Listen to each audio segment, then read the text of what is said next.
नमस्कार दोस्तों, एग्जामोफोबिया YouTube channel में आप सभी लोगों का स्वागत है। आज हम लोग 17वीं बीपीएससी पीटी के लिए दृष्टि आईएएस के 9वें नंबर के टेस्ट पेपर पे चर्चा करेंगे। इससे पहले हम लोग जो है 1 से लेके 8वीं तक जो है टेस्ट पेपर पे चर्चा कर चुके हैं। आज हम लोग जो है 9वें नंबर का टेस्ट पेपर शुरू करेंगे और इसके तहत भी हम लोग जो है 150 क्वेश्चन सॉल्व करने वाले हैं। साथ ही प्रत्येक जो है क्वेश्चन का एक्सप्लेनेशन भी आपके सामने प्रस्तुत करेंगे। तो चलिए शुरू करते हैं आज का test paper number 9 question number 1 के साथ। क्वेश्चन नंबर पहला है, अनुच्छेद 13 के संदर्भ में निम्नलिखित कथनों पर विचार कीजिए। पहला कथन है, यह न्यायिक समीक्षा के सिद्धांत को स्पष्ट रूप प्रदान करता है। दूसरा कथन है, यह प्रावधान करता है कि संविधान संशोधन एक कानून नहीं है और इसे न्यायालय के समक्ष चुनौती नहीं दी जा सकती है।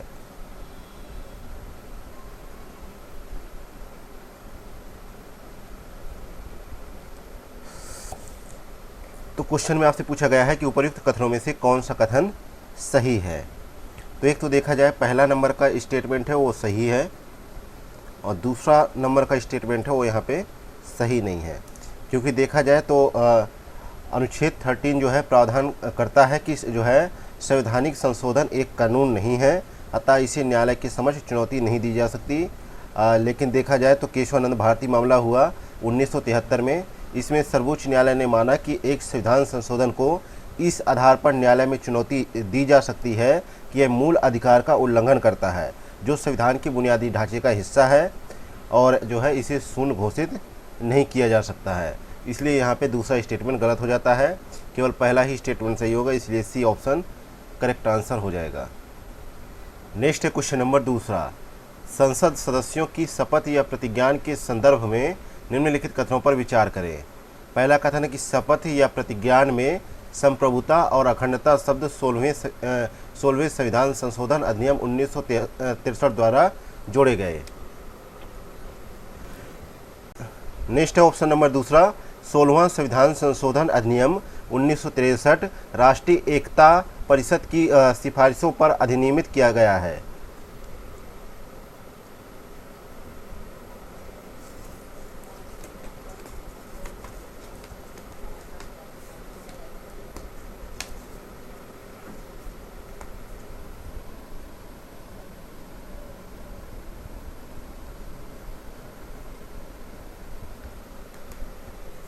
तो यहाँ पे क्वेश्चन में पूछा गया है कि उपर्युक्त कथनों में से कौन सा कथन यहाँ पे सही है। तो दूसरे में देखा जाए तो यहाँ पे देखा जाए पहला कथन सही है, दूसरा भी सही है, इसलिए यहाँ पे बी ऑप्शन करेक्ट आंसर हो जाएगा। पहला दूसरा दोनों सही है।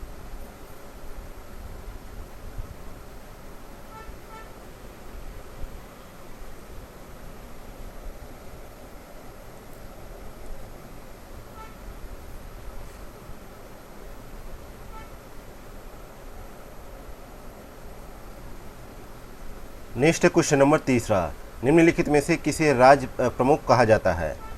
तो किसे राज्य प्रमुख कहा जाता है, तो संविधान द्वारा जो है संविधान के अनुसार देखा जाए तो राज्य प्रमुख किसे कहा जाता है, राष्ट्रपति को। सी ऑप्शन यहाँ पे करेक्ट आंसर है। जबकि जो प्रधानमंत्री होता है वह सरकार का प्रमुख होता है। नेक्स्ट है क्वेश्चन नंबर चौथा, अभिकथन ए दे रखा है कि प्रधानमंत्री राष्ट्रपति के प्रसाद पर्यंत जो है पद धारण करता है। इसका कारण आर दे रखा है कि राष्ट्रपति द्वारा प्रधानमंत्री को किसी भी समय पद मुक्त किया जा सकता है। तो यहाँ पे जो कथन है वो सही है, लेकिन कारण यहाँ पे गलत है, इसलिए डी ऑप्शन करेक्ट आंसर हो जाएगा। देखा जाए तो संविधान के अनुच्छेद 75 के अनुसार प्रधानमंत्री की नियुक्ति जो है राष्ट्रपति द्वारा की जाती है और प्रधानमंत्री का जो कार्यकाल है वो निश्चित नहीं होता, वह राष्ट्रपति के जो प्रसाद पर्यंत है वह जो है पद को धारण करता है। हालांकि इसका तात्पर्य यह नहीं होता कि राष्ट्रपति किसी भी समय जो है प्रधानमंत्री को पद से हटा सकता है।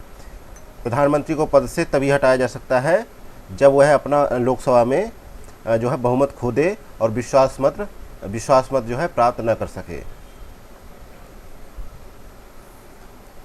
नेक्स्ट क्वेश्चन नंबर 5वां, निम्नलिखित में से किसने कहा था कि यदि हमारे संविधान के तहत किसी पदाधिकारी की तुलना अमेरिकी राष्ट्रपति से की जाए तो वह प्रधानमंत्री है, ना कि संघ का राष्ट्रपति। तो ये कथन जो है बी आर अम्बेडकर ने कहे थे। बी ऑप्शन यहाँ पे करेक्ट आंसर हो जाएगा। नेक्स्ट है क्वेश्चन नंबर 6वां, मंत्रिपरिषद सामूहिक रूप से किसके प्रति उत्तरदायी होगी? तो लोकसभा के प्रति जो है उत्तरदायी होगी। सी ऑप्शन यहाँ पे करेक्ट आंसर हो जाएगा, क्योंकि मंत्रिपरिषद का उल्लेख जो है 2 अनुच्छेदों में हमें मिलता है, 74 में और 75 में। और 74 अनुच्छेद में दिया गया है कि मंत्रिपरिषद की जो है की स्थिति क्या होगी, जबकि अनुच्छेद 75 में जो है मंत्रियों की नियुक्ति, उनका कार्यकाल, जिम्मेदारी, योग्यता, शपथ और वेतन और भत्ते का उल्लेख किया गया है।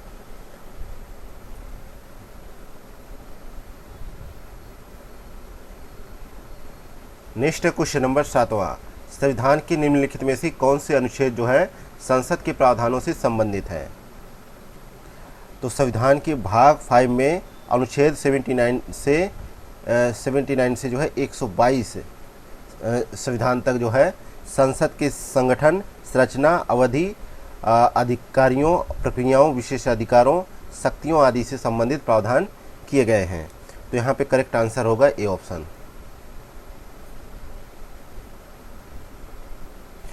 नेक्स्ट है क्वेश्चन नंबर 8वां, राज्यसभा की अधिकतम सदस्य संख्या निर्धारित है। तो राज्यसभा की जो है अधिकतम संख्या जो है 250 निर्धारित है, जिसमें 238 जो है राज्यों और केंद्र शासित प्रदेशों के प्रतिनिधि के रूप में जो अप्रत्यक्ष रूप से निर्वाचित होते हैं, 12 जो है राष्ट्रपति द्वारा नामित किए जाते हैं। तो वर्तमान में देखा जाए तो 245 जो है मेंबर है, और इनमें से 229 सदस्य जो है राज्यों का एवं 4 सदस्य जो है केंद्र शासित प्रदेश का प्रतिनिधित्व कर रहे हैं, और 12 सदस्य जो है राष्ट्रपति द्वारा नामित किए गए हैं। तो यहाँ पे सी ऑप्शन करेक्ट आंसर होगा 250। नेक्स्ट है क्वेश्चन नंबर 9वां, राज्य का नाम परिवर्तित करने के लिए संसद को निम्नलिखित में से किस अनुच्छेद के अंतर्गत प्रावधान करना चाहिए? तो अनुच्छेद 3 के तहत जो है ये प्रावधान दिया गया है कि किसी भी राज्य का जो है क्षेत्रफल में वृद्धि करना है, या किसी राज्य के क्षेत्रफल को परिवर्तित करना है, या राज्य की सीमाएं परिवर्तित करना है, या नाम परिवर्तित करना है, या जो है सीमाओं का विस्तार करना है। ये सभी जो है उल्लेख अनुच्छेद 3 के तहत दिए गए हैं, जो संसद द्वारा जो है संशोधित किए जाते हैं। नेक्स्ट है क्वेश्चन नंबर 10वां, लोकसभा और राज्यसभा में विपक्ष के नेता को संवैधानिक मान्यता किस वर्ष प्रदान की गई? तो यह जो मान्यता है यह 1977 में जो है वैधानिक मान्यता प्रदान की गई। ये चाहे लोकसभा का हो या राज्यसभा का विपक्ष का नेता हो, ये मान्यता 1977 में प्रदान की गई। और संसद के प्रत्येक सदन में जो है विपक्ष का नेता होता है, ये आप लोगों को मालूम ही होगा, और उनका मुख्य कार्य जो है सरकार की नीतियों और वैकल्पिक सरकार की रचनात्मक आलोचना करना है। तो यहाँ पे सी ऑप्शन करेक्ट आंसर हो जाएगा। नेक्स्ट है क्वेश्चन नंबर 11वां, सचेतक के पद के संदर्भ में निम्नलिखित कथनों पर विचार करें। पहला कथन है इसका उल्लेख भारत के संविधान में किया गया है। दूसरा कथन है कि प्रत्येक राजनीतिक दल, चाहे वह सत्ताधारी हो या विपक्ष का, संसद में अपना सचेतक होता है। तो उपर्युक्त कथनों में से कौन सा कथन यहाँ पे सही है? तो देखा जाए तो प्रत्येक राजनीतिक दल, चाहे वह सत्ताधारी हो या जो है विपक्ष का हो, संसद में अपना सचेतक नियुक्त करता है, और इसका उल्लेख जो है संविधान में नहीं किया गया है। संविधान में नहीं किया गया, इसलिए पहला ऑप्शन यहाँ पे गलत हो गया, और दूसरा ऑप्शन यहाँ पे सही है, इसलिए करेक्ट आंसर क्या होगा? ये ऑप्शन।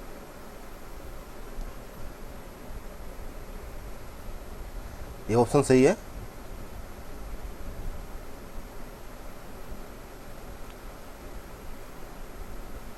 नेक्स्ट है क्वेश्चन नंबर 12वां, भारत के उपराष्ट्रपति के संबंध में कौन सा कथन सही है? तो यहाँ पे देखा जाए तो कौन सा कथन यहाँ पे सही है? यहाँ पे तो ये इसलिए गलत है क्योंकि यहाँ पे 35 वर्ष उम्र होनी चाहिए।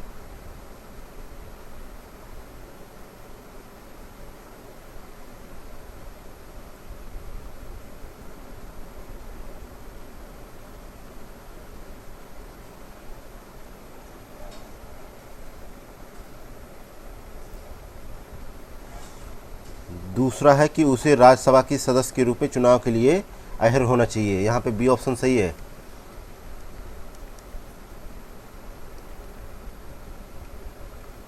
नेक्स्ट है क्वेश्चन नंबर 13 है, सूची फर्स्ट को सूची सेकंड से सम्मिलित कीजिए। सूची फर्स्ट में संसदीय शब्दावली है, सूची सेकंड में परिभाषाएं हैं। तो जो है 17 दे रखा है पहली शब्दावली, इसका जो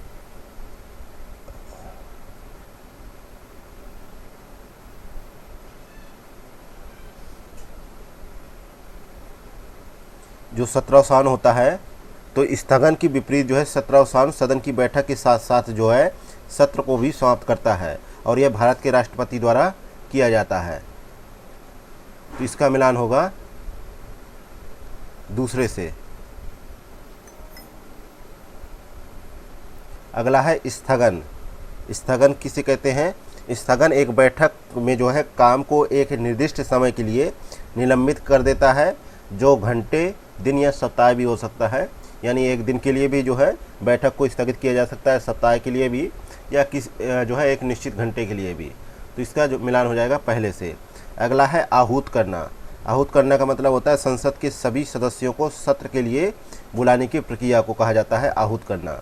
और संसद के सत्र को आहूत करना संविधान के अनुच्छेद जो है 85 में दिया गया है प्रावधान। अगला है गणपूर्ति का मिलान हो जाएगा चौथे से। तो इस प्रकार यहाँ पे डी ऑप्शन का कूट सही जवाब होगा। अगला है क्वेश्चन नंबर 14, सूची फर्स्ट को सूची सेकंड से सम्मिलित कीजिए। सूची फर्स्ट में दिया है कि संविधान संशोधन अधिनियम, सूची सेकंड में विषय दे रखा है। तो 52वां संविधान संशोधन अधिनियम दे रखा है। ये जो है 1985 में किया गया, और इसमें प्रावधान किया गया है कि राजनीतिक दल जो है बदलने पर राज्य के विधानसभा सदस्यों एवं संसद सदस्यों को अयोग्य ठहराया जा सकता है। तो यहाँ पे दल बदल विरोधी कानून आया इस दौरान ना। अगला है 61वां संविधान संशोधन अधिनियम। इसमें ये जो है 1988 में किया गया, और मतदान की आयु 21 वर्ष से घटाकर 18 वर्ष कर दी गई। तो दूसरे से मिलान हो जाएगा। 73वां संविधान संशोधन अधिनियम आया 1992 में, और इसमें पंचायती राज जो है संस्थाओं को संवैधानिक दर्जा प्रदान किया गया, और ग्रामीण क्षेत्रों में स्थानीय स्वशासन को अनिवार्य बनाया गया। तो इसका संबंध पंचायती राज संस्थाओं से है, तो पहले से मिलान हो जाएगा। अगला है 86वां संविधान संशोधन अधिनियम, यह आया 2002 में, और इसने जो है 6 से 14 वर्ष की आयु के बच्चों के लिए शिक्षा को मूल अधिकार बनाया, और जिससे निःशुल्क और अनिवार्य शिक्षा सुनिश्चित हो पाई। तो इसका मिलान हो जाएगा चौथे से। तो इस प्रकार जो कूट बनेगा, और डी ऑप्शन का कूट यहाँ पे करेक्ट आंसर होगा।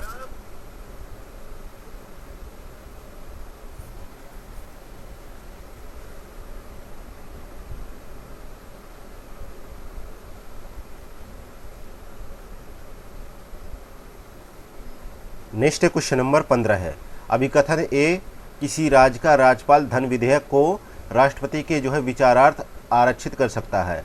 कारण आर है कि जब राज्यपाल किसी धन विधेयक को राष्ट्रपति के विचारार्थ आरक्षित करता है, तो विधेयक के अधिनियमन में उसकी कोई और भूमिका नहीं रहती है। तो यहाँ पे पूछा गया है कि सही उत्तर का चुनना है। सही उत्तर को चुनिए। तो संविधान के भाग 6 में जो है अनुच्छेद 153 से 167 तक जो है राज्य कार्यपालिका से संबंधित जो है प्रावधान किए गए हैं, और राज्य कार्यपालिका में राज्यपाल, मुख्यमंत्री, मंत्रिपरिषद और राज्य के महाधिवक्ता शामिल होते हैं। तो यहाँ पे जो पूछा गया था, तो यहाँ पे करेक्ट आंसर क्या होगा कि कथन और कारण दोनों सही है, लेकिन जो कारण है वो जो है अभिकथन की सही से व्याख्या नहीं कर पा रहा है, इसलिए यहाँ पे बी ऑप्शन करेक्ट आंसर हो जाएगा। अगला क्वेश्चन नंबर 16 है, अभिकथन ए दे रखा है, भारत को जो है विनाशी राज्यों का जो है अविनाशी संघ कहा जाता है। कारण आर है कि किसी भी राज्य की क्षेत्रीय अखंडता की गारंटी संविधान द्वारा नहीं दी गई है। यहाँ पे भी सही उत्तर का चुनाव करना है। यहाँ पे 16 में देखा जाए ए और आर दोनों सही है, आर ए का सही व्याख्या भी कर रहा है, तो यहाँ पे ए ऑप्शन करेक्ट आंसर हो जाएगा। नेक्स्ट क्वेश्चन नंबर 17 है, सूची फर्स्ट को सूची सेकंड से सम्मिलित कीजिए। तो सूची फर्स्ट में मूल अधिकार है, सूची सेकंड में अनुच्छेद है। तो देखा जाए तो अनुच्छेद 20 में जो है अपराधों के लिए दोष सिद्धि के संबंध में संरक्षण देने का प्रावधान किया गया है। तो इसका मिलान पहले का 1 मिनट 20 अनुच्छेद 20, तो बी का मिलान होगा तीसरे से। और जो है गिरफ्तारी और हिरासत से संरक्षण जो है अनुच्छेद 22 में प्रावधान किया गया है, तो दूसरे से मिलान हो जाएगा।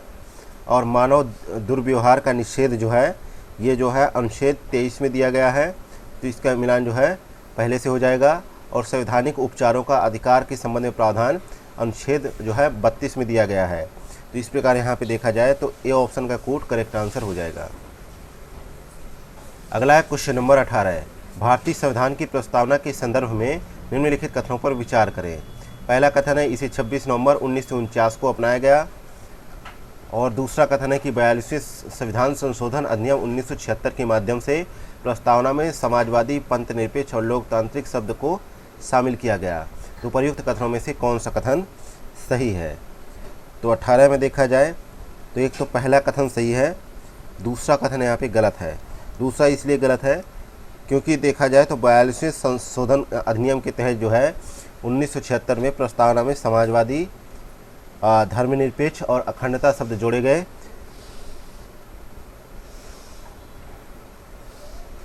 तो इसलिए यहाँ पे पहला ही ऑप्शन सही होगा, दूसरा गलत, तो सी ऑप्शन यहाँ पे राइट आंसर हो जाएगा। नेक्स्ट है क्वेश्चन नंबर 19 है, सर्वोच्च न्यायालय के निम्नलिखित मामलों पर विचार कीजिए। पहला है केशवानंद भारती मामला, यह आया 1973 में और सर्वोच्च न्यायालय ने इसमें कहा कि बुनियादी ढांचा सिद्धांत की स्थापना की जाएगी, जिसमें निर्णय दिया गया कि जो है संसद संविधान के किसी विभाग में संशोधन कर सकती है, लेकिन वह इसके मूल ढांचे में परिवर्तन नहीं कर सकती है। इसके बाद आया गोलकनाथ मामला, यह 1967 में आया। इसमें सर्वोच्च न्यायालय ने निर्णय दिया कि संसद मूल अधिकारों में संशोधन नहीं कर सकती है। इसके बाद आया मेनका गांधी मामला, यह आया 1978 में और इस मामले ने जो है संविधान के अनुच्छेद 21 के तहत जो है जीवन और व्यक्तिगत स्वतंत्रता के अधिकार की व्याख्या करी। इसके पश्चात आया मिनर्वा मिल्स मामला, यह आया 1980 में और इसमें सर्वोच्च न्यायालय ने निर्णय दिया कि भारतीय संविधान जो है मूल अधिकारों और निर्देशक तथ्यों के बीच संतुलन की नींव पर आधारित है। तो इनका जो है कालखंड देखा जाए तो सबसे पहले आया 1967 में गोलकनाथ के केस, फिर 1973 में जो है केशवानंद भारती केस, फिर आया 1973 में मेनका गांधी मामला, फिर आया जो है चौथे नंबर पे मिनर्वा मिल्स मामला 1980 में। तो जो कूट बन रहा है वहाँ पे ए ऑप्शन करेक्ट आंसर हो जाएगा। अगला है क्वेश्चन नंबर 20 है, भारतीय संविधान की प्रस्तावना के संदर्भ में निम्नलिखित में से कौन सा सही कालानुक्रमिक क्रम है? तो यहाँ पे देखा जाए तो भारतीय राज्य की प्रकृति कैसी है? भारतीय राज्य की प्रकृति है कि जो है प्रस्तावना में दिया गया है कि भारत को एक संप्रभु, समाजवादी, धर्मनिरपेक्ष, लोकतांत्रिक और जो है गणतंत्रात्मक राज्य घोषित किया जाता है। तो इसलिए यहाँ पे ए ऑप्शन करेक्ट आंसर हो जाएगा।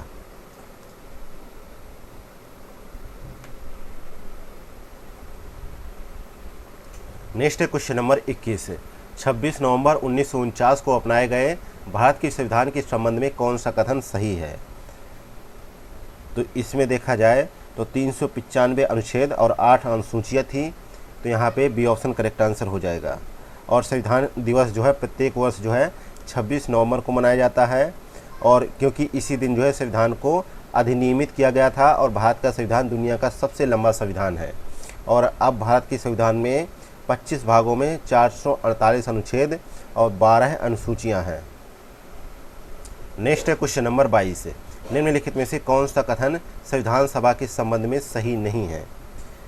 तो देखा जाए तो संविधान सभा का गठन जो है 1946 में ब्रिटिश कैबिनेट मिशन योजना द्वारा जो है इसका गठन किया गया और इसकी पहली बैठक जो है 9 दिसंबर 1946 को हुई और 14 अगस्त 1947 को विभाजित भारत के लिए संविधान सभा के रूप में पुनर्गठित किया गया।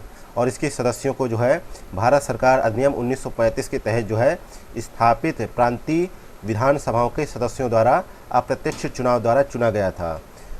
तो इस प्रकार यहाँ पे देखा जाए तो पहला कथन यहाँ पे गलत है और तीसरा कथन यहाँ पे गलत है, इसलिए डी ऑप्शन यहाँ पे करेक्ट आंसर हो जाएगा। ए और सी यहाँ पे दोनों गलत है, तो गलत के लिए पूछा गया था, बाकी दूसरा ऑप्शन बी ऑप्शन यहाँ पे सही है। तो यहाँ पे ए और सी गलत थे, तो डी ऑप्शन करेक्ट आंसर हो जाएगा। नेक्स्ट है क्वेश्चन नंबर 23, सूची फर्स्ट को सूची सेकेंड से सम्मिलित कीजिए। सूची फर्स्ट में संविधान सभा की समितियां दे रखा है, सूची सेकंड में उन समितियों के अध्यक्षों का नाम है। तो सदन समिति है, इसके अध्यक्ष कौन थे? तो 23 में देखा जाए तो सदन समिति थी, इसके अध्यक्ष जो थे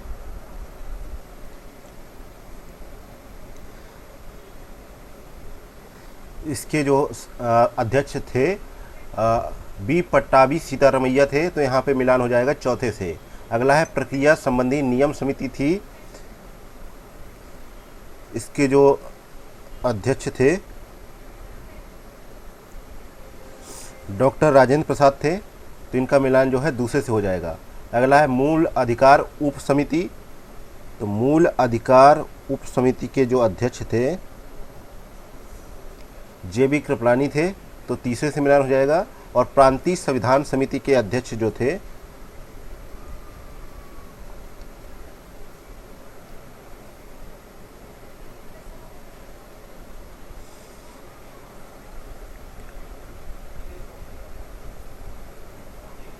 प्रांतीय संविधान समिति के जो अध्यक्ष थे सरदार वल्लभ भाई पटेल थे, तो इनका मिलान पहले से हो जाएगा। तो इस प्रकार से जो कूट बनेगा वो यहाँ पे डी ऑप्शन का बनेगा, डी ऑप्शन करेक्ट है। नेक्स्ट है क्वेश्चन नंबर 24 है, छठी अनुसूची निम्नलिखित में से किससे संबंधित नहीं है? तो छठी अनुसूची जो है भारत के संविधान की छठी अनुसूची जो है असम, मेघालय, त्रिपुरा और मिजोरम में आदिवासी क्षेत्रों के प्रशासन का प्रावधान करती है, ताकि इन राज्यों में आदिवासी आबादी के अधिकारों की रक्षा की जा सके। और यह विशेष प्रावधान जो है संविधान के अनुच्छेद 244(2) और अनुच्छेद 275(1) के तहत जो है प्रावधान किया गया है। तो यहाँ पे बी ऑप्शन का मणिपुर यहाँ पे सम्मिलित नहीं होता है। नेक्स्ट है क्वेश्चन नंबर 25, भारत के संविधान की 9वीं अनुसूची भारत के निम्नलिखित जो है संवैधानिक संशोधन अधिनियमों में से किसके द्वारा सम्मिलित की गई है? तो 25 का करेक्ट आंसर है यहाँ पे पहले संशोधन के द्वारा सम्मिलित की गई है। यहाँ पे ए ऑप्शन करेक्ट आंसर हो जाएगा। ये पहला जो है संशोधन कब हुआ था? 1951 में। नेक्स्ट क्वेश्चन नंबर 26 है, भारत के निम्नलिखित में से किस जो है संविधान संशोधन अधिनियम ने सिक्किम को पूर्ण राज्य का दर्जा प्रदान किया? तो ये था 36वां संशोधन जो 1975 में हुआ था, और इसमें सिक्किम के संबंध में विशेष प्रावधानों वाला एक नया अनुच्छेद 371 ऐप शामिल किया गया। तो यहाँ पे करेक्ट आंसर है डी ऑप्शन। और इसके तहत जो है सिक्किम विधानसभा में कम से कम जो है 30 मेंबर होने चाहिए, ऐसा इस प्रावधान में कहा गया। और लोकसभा में सिक्किम को एक सीट भी आवंटित की गई। इसके अलावा सिक्किम एक जो है संसदीय निर्वाचन क्षेत्र बनाया गया। नेक्स्ट क्वेश्चन नंबर 27 है, अभिकथन ए और अभिकथन ए में दे रखा है कि भारतीय संविधान के अनुच्छेद 12 के अनुसार किसी भी मौलिक अधिकार का उल्लंघन या उससे असंगत करने वाले सभी कानून शून्य और अमान्य है। कारण आर दे रखा है कि केशवानंद भारती मामले में सर्वोच्च न्यायालय ने निर्णय दिया कि किसी जो है संवैधानिक संशोधन को इस आधार पर चुनौती दी जा सकती है कि वह मौलिक अधिकार का उल्लंघन करता है, जो कि संविधान के मूल ढांचे का एक घटक है। तो सही उत्तर का यहाँ पे चुनाव करें। तो यहाँ पे 27 में देखा जाए तो यहाँ पे पहला जो ऑप्शन है अभिकथन वो यहाँ पे गलत है, किंतु यहाँ पे कारण आर यहाँ पे सही है, इसलिए यहाँ पे सी ऑप्शन करेक्ट आंसर हो जाएगा। क्योंकि देखा जाए तो अनुच्छेद 13(1) जो है का प्रावधान है, जो इसमें लिखा है ये प्रावधान अनुच्छेद 13(1) का है, ना कि अनुच्छेद 12 का, इसलिए यहाँ पे जो अभिकथन है यहाँ पे गलत है। नेक्स्ट क्वेश्चन नंबर 28 है, निम्नलिखित में से कौन सा अनुच्छेद किसी भी धर्म के प्रचार के लिए करों के भुगतान से स्वतंत्रता से संबंधित है? तो यहाँ पे देखा जाए तो 28 नंबर का सही जवाब है। इसका उल्लेख हमें अनुच्छेद 27 में देखने को मिलता है, क्योंकि 27 में जो है किसी भी धर्म के प्रचार के लिए करों के भुगतान के रूप में स्वतंत्रता प्रदान की गई है। यहाँ पे सी ऑप्शन करेक्ट है। नेक्स्ट क्वेश्चन नंबर 29 है, निम्नलिखित में से कौन सा अनुच्छेद 19 के अंतर्गत जो है शामिल नहीं किया जाता है? कौन सा अधिकार जो है अनुच्छेद 19 के तहत समाहित नहीं है? तो यहाँ पे अनुच्छेद 19 के तहत जो है कुछ प्रावधान है, जिनमें से जो है वाक एवं अभिव्यक्ति की स्वतंत्रता का अधिकार और शांतिपूर्ण सम्मेलन में भाग लेने का स्वतंत्रता पूर्ण अधिकार और जो है संगम या संघ बनाने का अधिकार, इसके अलावा आबाद संचरण की स्वतंत्रता का अधिकार, और भारत के किसी भी भाग में निवास करने और बसने का अधिकार, और कोई भी पेशा अपनाने या कोई व्यवसाय, व्यापार अथवा कारोबार करने का अधिकार। ये सभी अधिकार जो है प्रदान किए गए हैं, लेकिन जो है ऐसा अधिकार बताना है जो भारत के जो है संविधान के अंतर्गत और उस संविधान के अनुच्छेद 19 के अंतर्गत समाहित नहीं है। तो यहाँ पे देखा जाए तो भारत से बाहर यात्रा करने का अधिकार जो है अनुच्छेद 19 में समाहित नहीं है, इसलिए यहाँ पे डी ऑप्शन करेक्ट आंसर हो जाएगा। नेक्स्ट है क्वेश्चन नंबर 30 है, भारत के संविधान के निम्नलिखित में से किस अनुच्छेद को डॉक्टर अंबेडकर ने ऐसा अनुच्छेद जिसके बिना यह संविधान जो है निरर्थक होगा कहा? तो 30 का करेक्ट आंसर है डी ऑप्शन, अनुच्छेद 32 को ऐसा जो है संज्ञा दी थी डॉक्टर अंबेडकर ने, तो यहाँ पे डी ऑप्शन करेक्ट आंसर हो जाएगा। नेक्स्ट है क्वेश्चन नंबर 31, सर्वोच्च न्यायालय के न्यायाधीशों के संबंध में निम्नलिखित में से कौन सा कथन सही नहीं है? तो यहाँ पे जो है 31 में देखा जाए तो यहाँ पे पहला ऑप्शन यहाँ पे सही नहीं है, क्योंकि जो है सर्वोच्च न्यायालय के न्यायाधीश के रूप में नियुक्त होने वाले व्यक्ति की आयु 35 वर्ष जो है होनी चाहिए, ऐसा जो प्रावधान इसमें नहीं किया गया, क्योंकि जो है कहा गया है कि जो है सर्वोच्च न्यायालय के न्यायाधीश के लिए कुछ योग्यताएं होनी चाहिए कि वह भारत का नागरिक होना चाहिए और उसे 5 वर्षों तक किसी उच्च न्यायालय का जो है न्यायाधीश होना चाहिए, या उसे जो है 10 वर्षों तक किसी उच्च न्यायालय का जो है अधिवक्ता होना चाहिए, या फिर जो है उसे राष्ट्रपति की राय में एक जो है प्रतिष्ठित जो है न्यायविद होना चाहिए। और भारत के संविधान ने जो है सर्वोच्च न्यायालय के न्यायाधीश के रूप में नियुक्त होने के लिए न्यूनतम आयु निर्धारित नहीं की है, इसलिए यहाँ पे जो गलत कथन है वो ए ऑप्शन है, तो ए ऑप्शन यहाँ पे सही जवाब हो जाएगा। नेक्स्ट है क्वेश्चन नंबर 32 है, लोकसभा अध्यक्ष के संदर्भ में निम्नलिखित कथनों पर विचार करें। पहला कथन है वह सदन के नेता के अनुरोध पर सदन की गुप्त बैठक की अनुमति दे सकता है। दूसरा कथन है वह लोकसभा की सभी संसदीय समितियों के अध्यक्ष की नियुक्ति करता है। तो उपर्युक्त कथनों में से कौन सा कथन यहाँ पे सही है? तो यहाँ पे 32 में देखा जाए तो एक तो पहला ऑप्शन भी यहाँ पे सही है, दूसरा भी सही है, इसलिए बी ऑप्शन करेक्ट आंसर हो जाएगा। नेक्स्ट है क्वेश्चन नंबर 33 है, भारतीय सर्वोच्च न्यायालय के लिए कौन सा कथन सही है? तो भारतीय सर्वोच्च न्यायालय के बारे में देखा जाए तो न्यायिक समीक्षा का इसका दायरा सीमित है, ये कथन यहाँ पे सही है, बाकी जो है गलत है। नेक्स्ट है क्वेश्चन नंबर 34 है, निंदा प्रस्ताव के संबंध में निम्नलिखित में से कौन सा कथन सही नहीं है?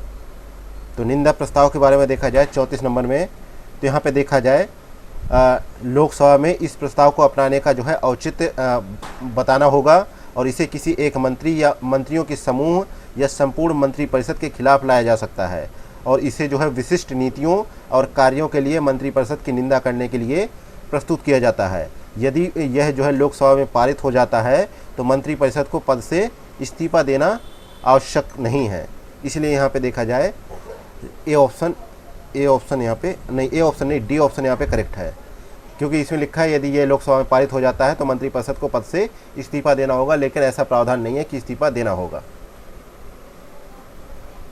नेक्स्ट है क्वेश्चन नंबर 35 है, लेम डक सत्र शब्द का क्या तात्पर्य है?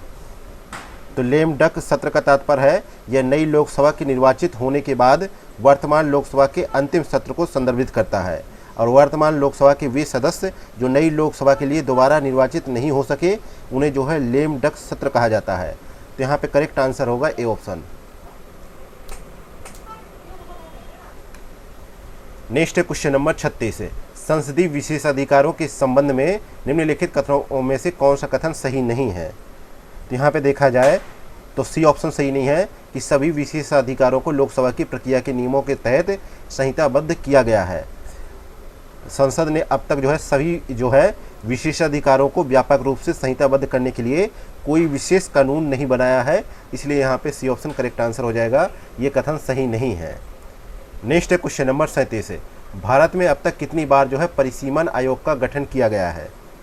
तो भारत में जो है परिसीमन आयोग का गठन जो है कितनी बार? 4 बार गठित किया गया है, 1952 में, 1962 में, 1972 में और 2002 में। नेक्स्ट है क्वेश्चन नंबर 38 है, सूची फर्स्ट को सूची सेकेंड से सम्मिलित करें। तो सूची फर्स्ट में संविधान की अनुसूचियां हैं, सूची सेकेंड में उनसे संबंधित प्रावधान है। तो छठी अनुसूची में देखा जाए तो छठी अनुसूची में असम, मेघालय, त्रिपुरा और मिजोरम राज्यों में जनजातीय क्षेत्रों के प्रशासन से संबंधित प्रावधान किए गए हैं। तो यहाँ पे जो है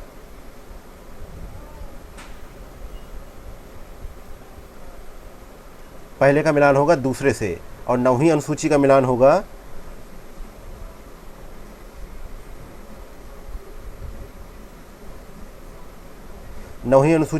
होगा भूमि सुधारों से संबंधित जो है प्रावधानों के तहत जो है 9वीं अनुसूची का जो है रखा गया है। और तीसरी अनुसूची में जो है देखा जाए तो तीसरी अनुसूची में शपथ या प्रतिज्ञान के जो है प्रकारों के बारे में जिक्र है, तो चौथे से मिलान हो जाएगा। 5वीं अनुसूची का मिलान होगा पहले प्रावधान से, यानी 5वीं अनुसूची के तहत जो है अनुसूचित क्षेत्रों और अनुसूचित जनजातियों के प्रशासन और नियंत्रण से संबंधित प्रावधान किए गए हैं, तो इसका मिलान पहले से होगा। इस प्रकार जो कोड बनेगा वो सी ऑप्शन का कोड बनेगा, तो यहाँ पे सी ऑप्शन करेक्ट आंसर हो जाएगा। अगला है क्वेश्चन नंबर 39 है, निम्नलिखित में से कौन सा जो है सही सम्मिलित नहीं है। तो 39 में देखा जाए तो सी ऑप्शन का जो है भाग जो है 17 है, भाग 17 जो है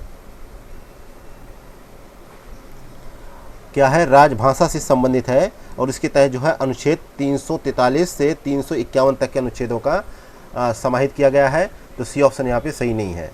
नेक्स्ट है क्वेश्चन नंबर 40 है, सूची फर्स्ट को सूची सेकेंड से सम्मिलित करें। सूची फर्स्ट में अनुच्छेद है, सूची सेकेंड में विषय वस्तु है। तो यहाँ पे देखा जाए तो अनुच्छेद जो है 371A के तहत जो है नागालैंड राज्य के संबंध में विशेष उपबंध किए गए हैं, तो ये सही मिलान है। 371B में जो है असम राज्य के संबंध में विशेष प्रावधान है, ये भी सही है। अगला है 371C में मणिपुर से संबंधित जो है विशेष उपबंध किए गए हैं, ये भी सही है। और 371E में जो है आंध्र प्रदेश में केंद्रीय विश्वविद्यालय की स्थापना से संबंधित प्रावधान है, तो इस प्रकार पहला, दूसरा, तीसरा यानी ए ऑप्शन करेक्ट आंसर हो जाएगा। अगला है क्वेश्चन नंबर 41 है, जो है सूची फर्स्ट को सूची सेकेंड से सम्मिलित कीजिए। सूची फर्स्ट में अनुच्छेद है, सूची सेकेंड में संबंधित प्रावधान है।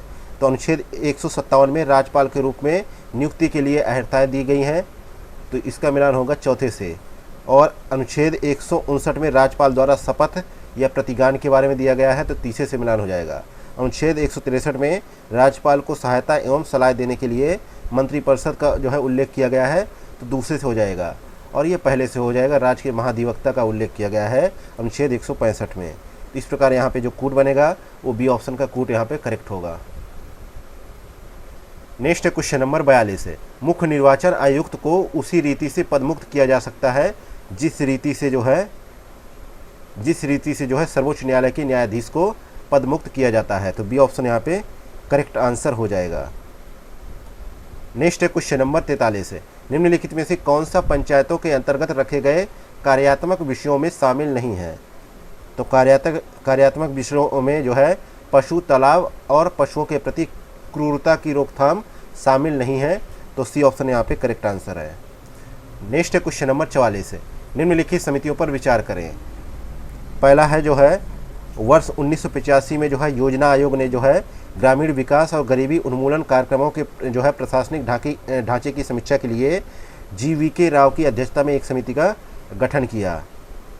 तो इस समिति का गठन 1985 में हुआ और 1986 में जो है LM सिंघवी की अध्यक्षता में एक समिति का गठन किया गया। 1986 में लोकतंत्र और विकास के लिए पंचायती राज संस्थाओं को पुनर्जीवित करना इसका प्रमुख उद्देश्य था। इसके अलावा है 1988 में जो है PK थुंगन समिति, इसने जो है योजना निर्माण उद्देश्यों के लिए जिला स्तर पर जो है राजनीतिक एवं प्रशासनिक ढांचे की जांच करने के लिए इस समिति का गठन किया गया। कब किया गया? 1988 में। अगला है गाडगिल समिति, इसका गठन 1988 में ही किया गया। जो है नीति एवं कार्यक्रम समिति का गठन किया गया, जिसके अध्यक्ष जो है VN गाडगिल थे। तो यहाँ पे जो है बी ऑप्शन का कोड सही होगा। नेक्स्ट है क्वेश्चन नंबर 45 है, निम्नलिखित में से किस संकल्प को स्थानीय स्वशासन का मैग्ना कार्टा कहा जाता है। तो लॉर्ड रिपन की वर्ष 1882 के संकल्प को जो है स्थानीय स्वशासन का मैग्ना कार्टा कहा जाता है, और रिपन को जो है भारत में स्थानीय स्वशासन का जनक माना जाता है। तो यहाँ पे करेक्ट आंसर होगा बी ऑप्शन। इसके अलावा 1882 में लॉर्ड रिपन ने जो है ग्रामीण समुदायों पर विशेष ध्यान देते हुए आम लोगों के लिए जो है राजनीतिक शिक्षा को बढ़ावा देने का निर्णय लिया। नेक्स्ट है क्वेश्चन नंबर 46 है, राज्य विधानमंडल के सत्र का सत्रावसान कौन कर सकता है? तो इसका सत्रावसान जो है राज्यपाल कर सकता है, सी ऑप्शन करेक्ट आंसर है। नेक्स्ट है क्वेश्चन नंबर 47 है, साधारण विधेयक के संदर्भ में निम्नलिखित कथनों पर विचार करें। पहला कथन है इसे सिर्फ लोकसभा में ही प्रस्तुत किया जा सकता है। तो ये स्टेटमेंट गलत हो जाएगा क्योंकि इसे लोकसभा और राज्यसभा दोनों में प्रस्तुत किया जा सकता है। इसके अलावा दूसरा कथन है इसे सिर्फ मंत्री द्वारा ही प्रस्तुत किया जा सकता है। तो ये भी कथन यहाँ पे गलत हो जाता है क्योंकि जो है इसे किसी मंत्री या किसी निजी सदस्य द्वारा प्रस्तुत किया जा सकता है। तो ये भी गलत है, तो इसलिए यहाँ पर डी ऑप्शन करेक्ट आंसर हो जाएगा, उपरोक्त में से कोई नहीं। अगला है क्वेश्चन नंबर 48 है, निम्नलिखित में से कौन सा गैर संवैधानिक निकाय है? पहला राष्ट्रीय मानवाधिकार, इसकी स्थापना 1993 में हुई थी। और नीति आयोग जो है भारत सरकार का जो है प्रमुख जो है थिंक टैंक है, जो देखा जाए तो दिशात्मक और नीतिगत इनपुट दोनों प्रदान करता है, और इसकी स्थापना 1 जनवरी 2015 को हुई थी। और केंद्रीय सूचना आयोग की स्थापना सन 2005 में हुई थी।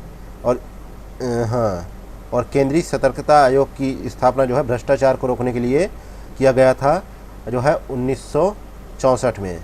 इस प्रकार यहाँ पे देखा जाए तो नीचे दिए गए कूट का प्रयोग कर सही उत्तर का चयन करना है। तो यहाँ पे पूछा गया है गैर संवैधानिक निकाय है, तो ये चारों ही जो है गैर संवैधानिक संस्था है, डी ऑप्शन यहाँ पे करेक्ट आंसर है। नेक्स्ट है क्वेश्चन नंबर 49, निम्नलिखित में से कौन सा आयोग या निकाय के अंतर्गत जो है सही सुमेलित नहीं है? तो संघ लोक सेवा आयोग की जो है कार्मिक मंत्रालय के तहत आता है, ये सही है।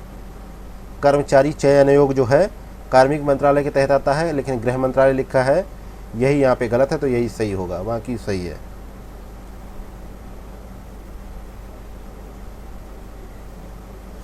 नेक्स्ट है क्वेश्चन नंबर 50, राज्य लोक सेवा आयोग के संबंध में निम्नलिखित में से कौन सा कथन सही नहीं है? तो यहाँ 50 में देखा जाए तो यह अपने कार्य निष्पादन की वार्षिक रिपोर्ट राष्ट्रपति को प्रस्तुत करता है, ये यहाँ पे सही नहीं है, क्योंकि ये जो है राज्य लोक सेवा आयोग जो है प्रत्येक वर्ष अपने कार्यों की रिपोर्ट जो है राज्यपाल को प्रस्तुत करता है, ना कि राष्ट्रपति को। और राज्यपाल द्वारा यह रिपोर्ट राज्य विधानमंडल के दोनों सदनों के समक्ष जो है प्रस्तुत की जाती है, तथा इसके साथ एक ज्ञापन भी दिया जाता है जिसमें उन उदाहरणों का उल्लेख होता है जिनमें आयोग की सिफारिशों को अस्वीकार कर दिया गया था, तथा उन निर्णयों के पीछे तर्क भी दिया होता है। नेक्स्ट है क्वेश्चन नंबर 51, अधिकरणों के संदर्भ में निम्नलिखित कथनों पर विचार कीजिए। पहला कथन है अनुच्छेद 223A के तहत अधिकरणों की स्थापना संसद और राज्य विधानसभाओं दोनों द्वारा की जा सकती है। दूसरा कथन है अनुच्छेद 323B के तहत अधिकरणों की स्थापना केवल संसद द्वारा की जा सकती है। तो उपर्युक्त कथनों में से कौन सा कथन यहाँ पे सही है? तो यहाँ पे देखा जाए तो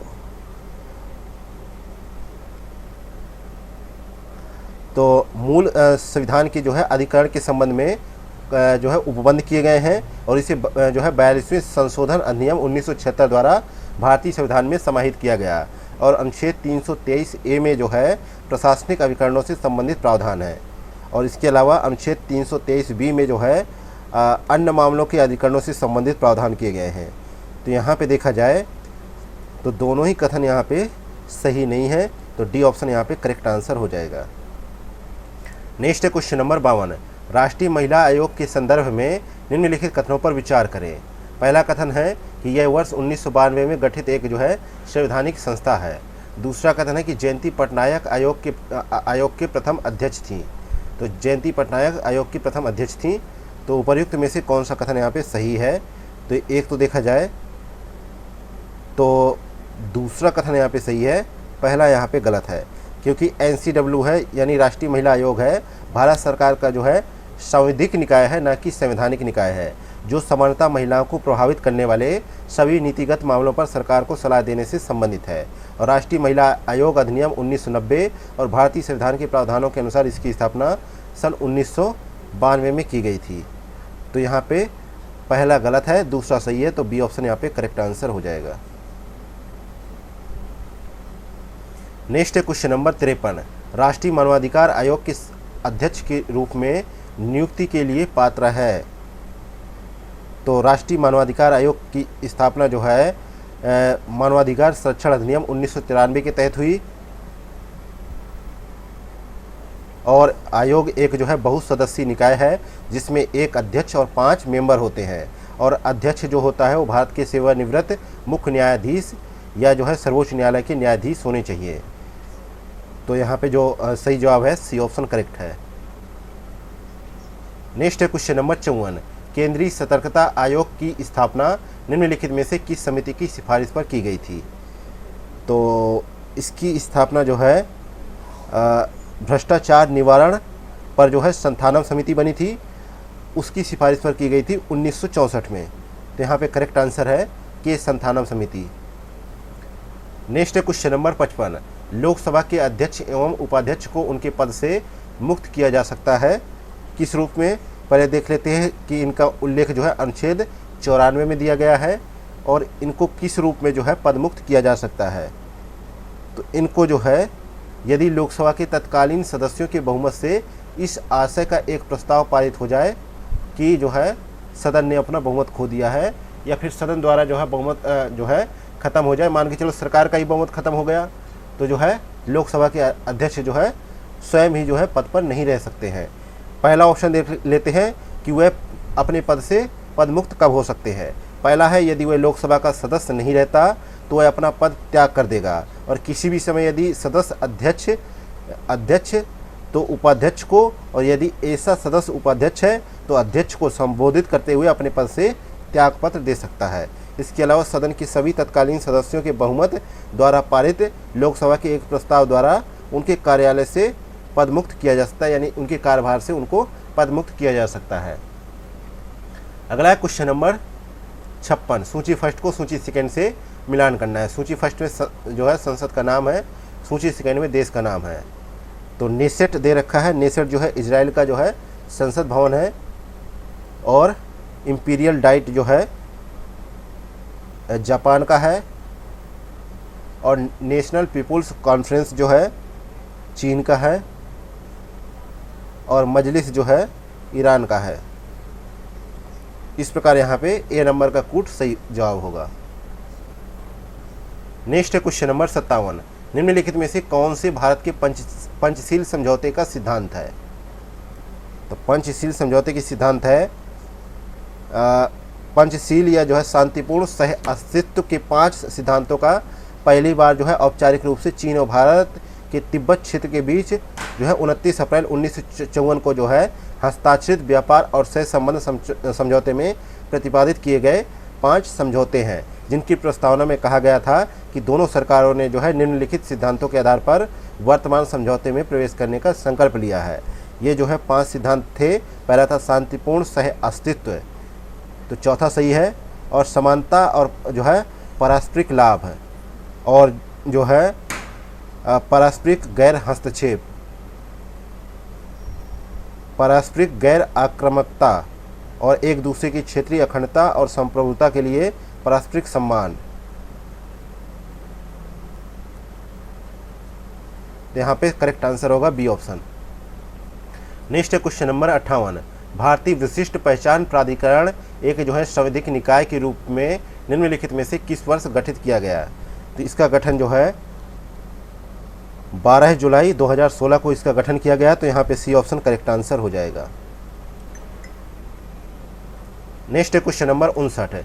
किसी दल को भारत के निर्वाचन आयोग द्वारा राष्ट्रीय दल घोषित किए जाने के लिए निम्नलिखित में से कौन सी शर्त पूरी करना आवश्यक है?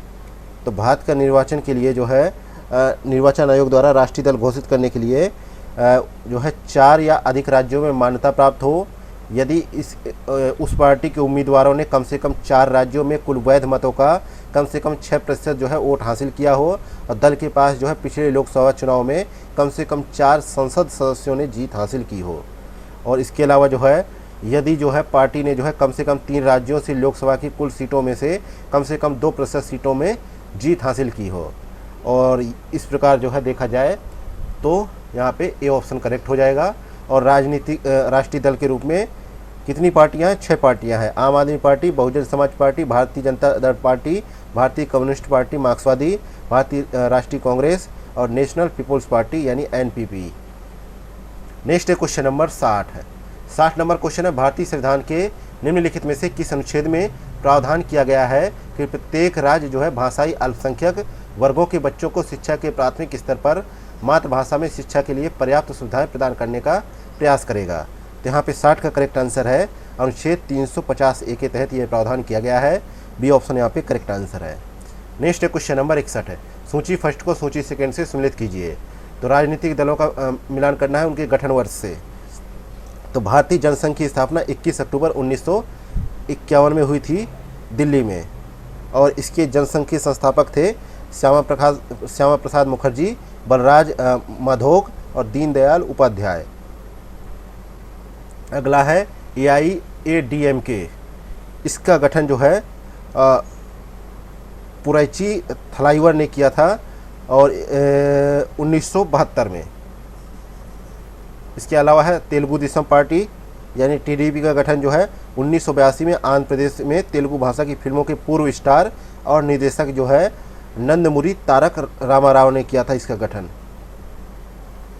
अगला है समाजवादी पार्टी का गठन 1992 में किया गया और इसके संस्थापक थे मुलायम सिंह यादव। तो यहाँ पे जो कूट बनेगा उसमें जो है डी ऑप्शन करेक्ट आंसर हो जाएगा। नेक्स्ट है क्वेश्चन नंबर 62 है, भारत में पहला नगर निगम कहाँ गठित किया गया था? तो 1688 में पूर्व प्रेसिडेंसी शहर मद्रास में स्थापित किया गया था। तो यहाँ पे बी ऑप्शन करेक्ट है। और इसके बाद जो है वर्ष 1876 में कलकत्ता में और वर्ष 1888 में बम्बई में नगर निगम की स्थापना की गई। और भारत के वायसराय हुए लॉर्ड रिपन, इन्होंने ही जो है नगर निगम में चुनावी प्रणाली को प्रस्तुत किया और इस दिशा में उनके अग्रणी कार्य के लिए उन्हें भारत में स्थानीय स्वशासन की जनक के रूप में जाना जाता है। नेक्स्ट है क्वेश्चन नंबर 63 है, निम्नलिखित में से कौन सा अनुच्छेद जिला योजना समिति से संबंधित है? तो अनुच्छेद 243 ZD, यहाँ पे ए ऑप्शन करेक्ट आंसर है। नेक्स्ट है क्वेश्चन नंबर 64 है, न्याय विकास पोर्टल के संदर्भ में निम्नलिखित कथनों पर विचार करें। पहला कथन है, इसे सामाजिक न्याय और अधिकारिता मंत्रालय द्वारा आरंभ किया गया था।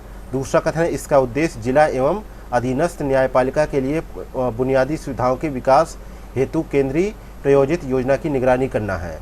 तो उपर्युक्त कथनों में से कौन सा कथन यहाँ पे सही है?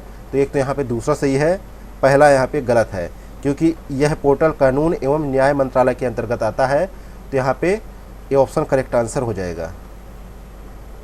नेक्स्ट है क्वेश्चन नंबर 65 है, राष्ट्रीय आपदा प्रबंधन प्राधिकरण के संबंध में निम्नलिखित कथनों पर विचार करें। पहला कथन है, राष्ट्रपति इसका पदेन अध्यक्ष होता है। दूसरा कथन है, यह एक वार्षिक रिपोर्ट तैयार करता है और इसे केंद्र सरकार की समक्ष प्रस्तुत करता है। तो सही कथन का यहाँ पे चुनाव करना है। तो यहाँ पे देखा जाए तो पहला कथन यहाँ पे सही नहीं है क्योंकि देखा जाए प्रधानमंत्री जो है इसके पदेन अध्यक्ष होते हैं। और दूसरा कथन यहाँ पे सही है, इसलिए यहाँ पे सी ऑप्शन करेक्ट आंसर हो जाएगा। नेक्स्ट है क्वेश्चन नंबर 66 है, निम्नलिखित में से कौन सा सही सुमेलित नहीं है? तो तमिल भाषा को भाषा का दर्जा 2004 में मिला और संस्कृत को 2005 में, तेलुगु को 2008 में और कन्नड़ को 2008 में और मलयालम को 2013 में, उड़िया को 2014 में। तो यहाँ पे तेलुगु सही होगा, बी ऑप्शन करेक्ट है जो सुमेलित नहीं है। नेक्स्ट है क्वेश्चन नंबर 67 है, विकेंद्रीकरण पर रॉयल कमीशन नियुक्त किया गया था। तो 67 का सही जवाब है, विकेंद्रीकरण पर जो है रॉयल कमीशन वर्ष 1907 में नियुक्त किया गया था और इसने वर्ष 1909 में अपनी रिपोर्ट प्रस्तुत की और इसके अध्यक्ष थे हॉब हाउस। तो यहाँ पे करेक्ट आंसर है सी ऑप्शन। नेक्स्ट है क्वेश्चन नंबर 68 है, यदि राज्य विधानमंडल का कोई सदस्य जो है कितने दिनों तक बिना अनुमति के सभी बैठकों से अनुपस्थित रहता है तो सदन उनकी सीट को रिक्त घोषित कर सकता है। तो यहाँ पे जो है 60 दिनों की अवधि का जिक्र है, तो यहाँ पे सी ऑप्शन करेक्ट आंसर हो जाएगा। नेक्स्ट है क्वेश्चन नंबर 69, समृद्धि और विकास के संदर्भ में निम्नलिखित में से कौन सा कथन सही है। पहला है समृद्धि मात्रात्मक है और इसे जो है निरपेक्ष रूप से मापा जा सकता है। दूसरा कथन है विकास का अर्थ जीवन निर्वाह करने वाली वस्तुओं की उपलब्धता और जीवन स्तर में सुधार है। तो उपयुक्त कथनों में से कौन सा कथन यहाँ पे सही है। तो यहाँ पे देखा जाए, एक तो पहला कथन यहाँ पे सही है और दूसरा कथन भी यहाँ पे सही है, तो सी ऑप्शन यहाँ पे करेक्ट आंसर हो जाएगा। नेक्स्ट है क्वेश्चन नंबर 70, निम्नलिखित में से कौन सी गतिविधि जो है प्राथमिक क्षेत्र का उदाहरण है। तो 70 का करेक्ट आंसर है पहला ऑप्शन कि कच्चे माल का निष्कर्षण, संसाधित करना और उत्पादन करना एवं पैकेज करना जो है प्राथमिक क्षेत्र का उदाहरण है। तो यहाँ पे ए ऑप्शन करेक्ट है। नेक्स्ट है क्वेश्चन नंबर 71, मानव विकास रिपोर्ट का पहला संस्करण प्रकाशित हुआ था। तो इसका पहला संस्करण जो है 1990 में प्रकाशित हुआ।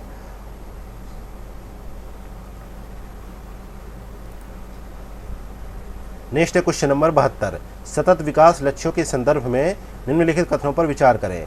पहला कथन है इसे वर्ष 2015 में संयुक्त राष्ट्र सतत विकास शिखर सम्मेलन में अपनाया गया। दूसरा कथन है इसमें 17 लक्ष्य और 169 टारगेट है। तो सही कथन का यहाँ पे भी चुनाव करना है। तो 72 में देखा जाए तो यहाँ पे जो है जनवरी 2015 में महासभा ने वर्ष 2015 के बाद के विकास एजेंडे पर बातचीत करना प्रारंभ किया था और जो है यह प्रक्रिया सितंबर 2015 में संयुक्त राष्ट्र सतत विकास शिखर सम्मेलन में सतत विकास के लिए वर्ष 2030 एजेंडा को अपनाने के साथ समाप्त हुई, जिसमें 17 जो है एसडीजी लक्ष्यों और 169 टारगेट शामिल किए। तो यहाँ पे देखा जाए तो दोनों कथन सही है, इसलिए बी ऑप्शन करेक्ट आंसर हो जाएगा। नेक्स्ट है क्वेश्चन नंबर 73, कारक लागत की गणना के आधार क्या है। तो कारक लागत गणना के आधार है कारक लागत बराबर उत्पादन की लागत माइनस कर प्लस सब्सिडी। नेक्स्ट है क्वेश्चन नंबर 74, सकल घरेलू उत्पाद का आकलन किया जाता है। तो सकल घरेलू उत्पाद का आकलन किया जाता है जो है केंद्रीय सांख्यिकी संगठन द्वारा। बी ऑप्शन करेक्ट है। नेक्स्ट है क्वेश्चन नंबर 75, निम्नलिखित में से कौन सी एक विधि सकल घरेलू उत्पाद की गणना के लिए उपयोग की जाने वाली विधि नहीं है। तो यहाँ पे राइट आंसर है उपभोग विधि जो है सकल घरेलू उत्पाद की गणना के लिए उपयोग की जाने वाली विधि नहीं है। तो डी ऑप्शन यहाँ पे करेक्ट आंसर है। नेक्स्ट है क्वेश्चन नंबर 76, निम्नलिखित में से कौन सा आर्थिक विकास का बेहतर संकेतक माना जाता है। तो बेहतर संकेतक माना जाता है देखा जाए तो आर्थिक वृद्धि को सकल घरेलू उत्पाद के विस्तार के आधार पर मापा जाता है। हालांकि ऐसे भी उदाहरण है हमारे सामने जब जनसंख्या वृद्धि की दर सकल घरेलू उत्पाद की वृद्धि से अधिक है, और ऐसे मामलों में जो है सकल घरेलू उत्पाद बढ़ता है जबकि प्रति व्यक्ति आय कम हो जाती है। इसलिए कहा जा सकता है कि प्रति व्यक्ति आय को आर्थिक विकास का बेहतर संकेतक माना जाता है। तो यहाँ पे करेक्ट आंसर है बी ऑप्शन। नेक्स्ट है क्वेश्चन नंबर 77, निम्नलिखित में से कौन से सकल राष्ट्रीय खुशहाली का आधार बिंदु है। तो यहाँ पे पहला ऑप्शन है सुशासन, दूसरा है पर्यावरण संरक्षण, तीसरा है संस्कृति का संरक्षण एवं संवर्धन और चौथा है आर्थिक अवसर। ये यहाँ पे नहीं होना चाहिए और ये तीनों जो है सही है, तीनों यहाँ पे सही है। सुशासन, पर्यावरण संरक्षण, संस्कृति का संरक्षण एवं संवर्धन तथा सतत एवं न्याय संगत सामाजिक आर्थिक विकास चौथा ऑप्शन होना चाहिए, लेकिन वो है नहीं, तो तीन ऑप्शन यहाँ पे है। तो यहाँ पे बी ऑप्शन करेक्ट आंसर हो जाएगा। नेक्स्ट है क्वेश्चन नंबर 79, माफ़ कीजिएगा क्वेश्चन नंबर 78 है अगला। 78 नंबर क्वेश्चन है, निम्नलिखित में से कौन सा योजना वर्ष का सही जो है सुमेलित विकल्प सही नहीं है। तो गांधीवादी योजना जो है 1944 में जो है शुरू की गई, ना कि 1943 में, और इस योजना का उद्देश्य जो है आत्मनिर्भर गांवों और औद्योगिक उत्पादन के साथ एक विकेंद्रीकृत अर्थव्यवस्था स्थापित करना इसका प्रमुख उद्देश्य था। ठीक है, तो यही यहाँ पे सही ऑप्शन हो जाएगा। ठीक है, बाकी तो मतलब कि गलत के लिए पूछा गया था तो गलत यही है, बाकी तो सही है। नेक्स्ट है क्वेश्चन नंबर 79, सूची फर्स्ट को सूची सेकेंड से सम्मिलित करें। सूची फर्स्ट में जो है पंचवर्षीय योजनाएं हैं और सूची सेकेंड में उनके उद्देश्य हैं। तो प्रथम पंचवर्षीय योजना के तहत जो है सामुदायिक विकास कार्यक्रम पे जो है जोर दिया गया, और द्वितीय पंचवर्षीय योजना में जो है परमाणु ऊर्जा आयोग की स्थापना की गई। और छठी पंचवर्षीय योजना में जो है गरीबी उन्मूलन इसका जो है उद्देश्य रखा गया। और पाँचवीं पंचवर्षीय योजना में जो है नाबार्ड की स्थापना हुई। तो इस प्रकार यहाँ पे देखा जाए तो सी ऑप्शन का विकल्प यहाँ पे सही जवाब हो जाएगा। अगला है क्वेश्चन नंबर 80, मॉडल कृषि भूमि पट्टा अधिनियम प्रस्तुत किया गया था। तो ये जो है प्रस्तुत किया गया था 2016 में। सी ऑप्शन करेक्ट आंसर है। नेक्स्ट है क्वेश्चन नंबर 81, वाशिंगटन सहमति से संबंधित है। तो वाशिंगटन सहमति जो है अंतर्राष्ट्रीय मुद्रा कोष, विश्व बैंक और अमेरिकी ट्रेजरी जैसे प्रमुख वित्तीय संस्थानों द्वारा समर्थित जो है मुक्त बाजार आर्थिक नीतियों के एक सेट को संदर्भित करता है। और जॉन विलियमसन नाम के एक ब्रिटिश अर्थशास्त्री ने वर्ष 1989 में जो है वाशिंगटन सहमति शब्द का प्रतिपादन किया था। तो यहाँ पे करेक्ट आंसर है ए ऑप्शन। नेक्स्ट है क्वेश्चन नंबर 82, निम्नलिखित में से कौन सा जो है भारत में निजीकरण का उद्देश्य नहीं है। तो निजीकरण का उद्देश्य नहीं है तो सीमा विहीन विश्व का निर्माण करना वैश्वीकरण का एक उद्देश्य है। लेकिन जो है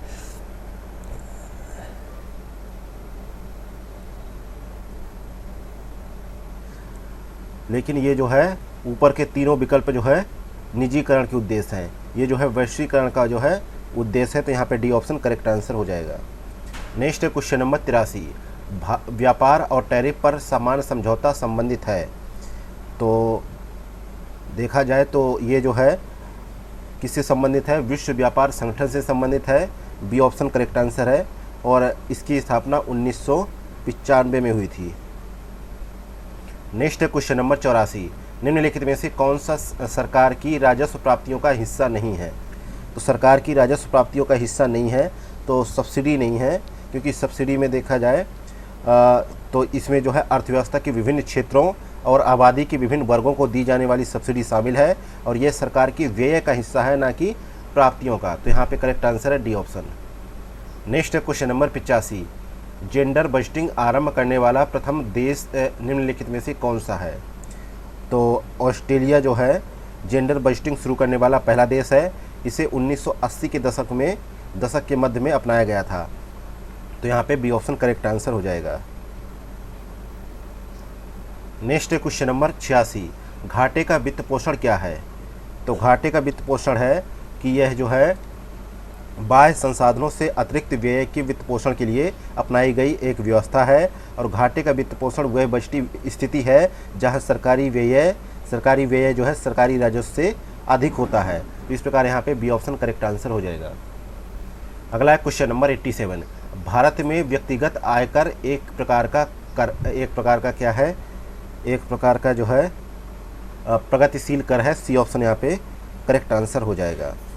उदाहरण के लिए हम मान लेते हैं, पहले प्रगति कर के बारे में बात कर लेते हैं। तो भारत में व्यक्तिगत आयकर प्रगतिशील कर है, अतः उच्च आय वाले लोग अपनी आय का अधिक प्रतिशत कर के रूप में चुकाते हैं। उदाहरण के लिए मान लिया जाए तो 5 लाख तक की आय पर जो है कर की दर जो है 0 है, जबकि 5 से 10 लाख तक की आय के लिए कर की दर जो है 20% है। नेक्स्ट है क्वेश्चन नंबर 88, निम्नलिखित में से कौन सा वक्र जो है कर दर और कर राजस्व के बीच संबंध को प्रदर्शित करता है। तो इस कर का नाम क्या है, जो है लाफर कर वक्र।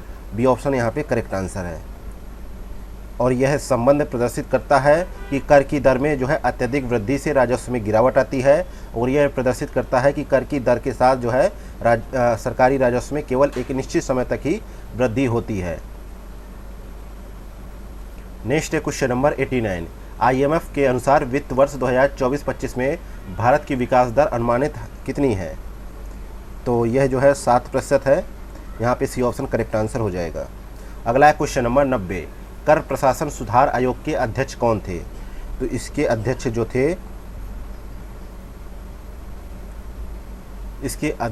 थे पार्थ सारथी सोम थे इसके अध्यक्ष। डी ऑप्शन करेक्ट है। नेक्स्ट है क्वेश्चन नंबर 91, समकरण कर की शुरुआत कब की गई थी। तो इसकी शुरुआत जो है वित्त अधिनियम 2016 में जो है समकरण कर की जो है शुरुआत की गई, जो किसी अनिवासी द्वारा प्राप्त की जाने वाली निर्दिष्ट सेवा के लिए देय प्रतिफल की राशि के 6% की दर से आरोपित किया जाता है। तो यहाँ पे करेक्ट आंसर है बी ऑप्शन। और ये इसकी कुछ शर्तें हैं, जिनमें पहली शर्त है कि भारत में रहने वाला कोई व्यक्ति जो कोई व्यवसाय या पेशा करता हो, या भारत में जो है स्थायी प्रतिष्ठान रखने वाला कोई आदिवासी है, या श्रम कारण कर का लक्ष्य अंतर्राष्ट्रीय निगमों को मिलने वाले कर में जो है अंतर को संतुलित करना है, जो घरेलू कंपनियों से भिन्न है। नेक्स्ट है क्वेश्चन नंबर 92, निम्नलिखित में से कौन से अप्रत्यक्ष करों को वस्तु एवं सेवा कर 2017 के अंतर्गत शामिल किया गया है? तो इसमें जो शामिल है केंद्रीय कर है, केंद्रीय उत्पाद कर है, सेवा कर है, वैट है, केंद्रीय बिक्री कर है, चुंगी है, प्रविष्ट कर है, विलासिता कर है एवं मनोरंजन कर इत्यादि इसमें शामिल है।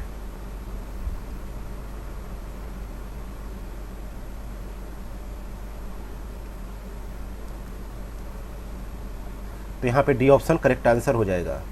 नेक्स्ट है क्वेश्चन नंबर 93, ब्रेंटलैंड रिपोर्ट किससे संबंधित है? तो यह रिपोर्ट जो है सतत विकास से संबंधित है। डी ऑप्शन करेक्ट आंसर है।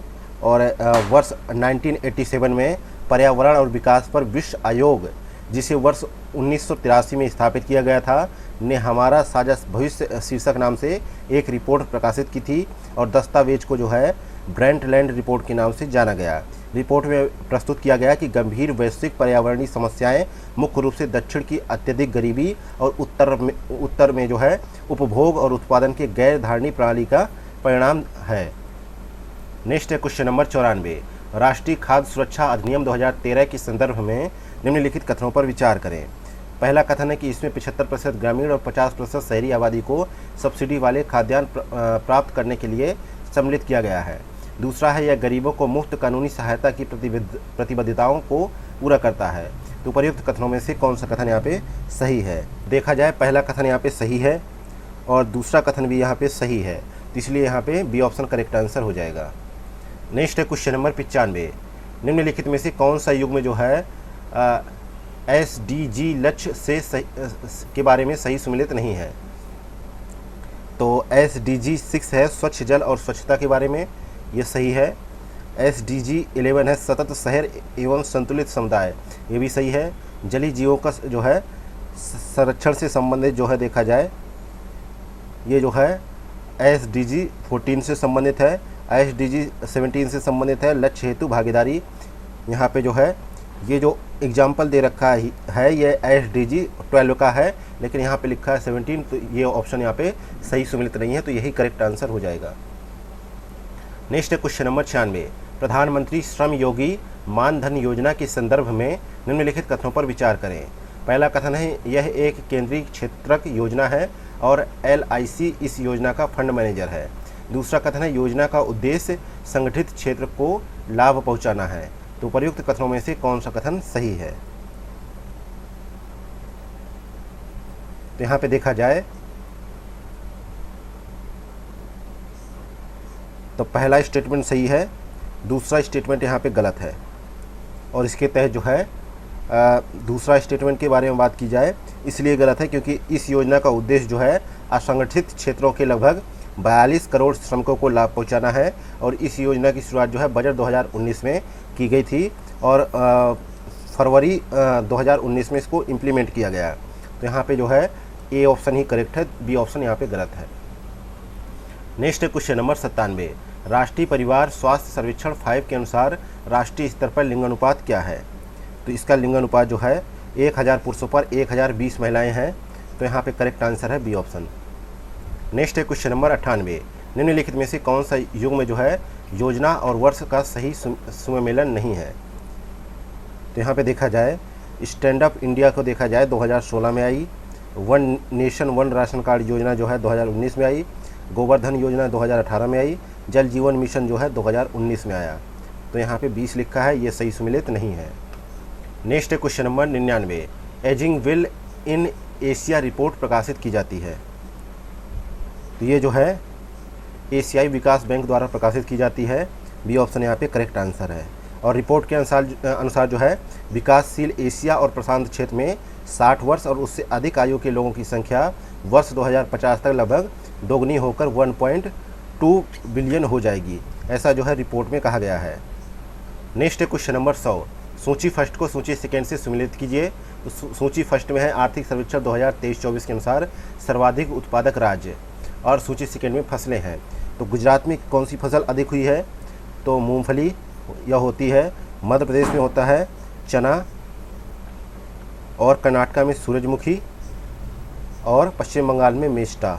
तो इस प्रकार यहाँ पे जो कोड बनेगा वो बी ऑप्शन का कोड बनेगा, तो बी ऑप्शन करेक्ट है। नेक्स्ट क्वेश्चन नंबर 101, निम्नलिखित में से कौन सा वर्ष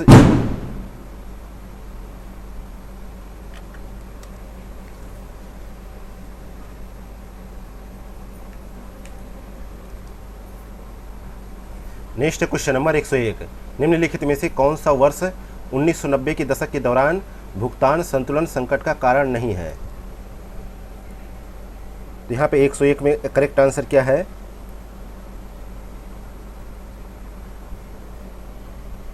1991 संकट के बारे में बात कर लेते हैं।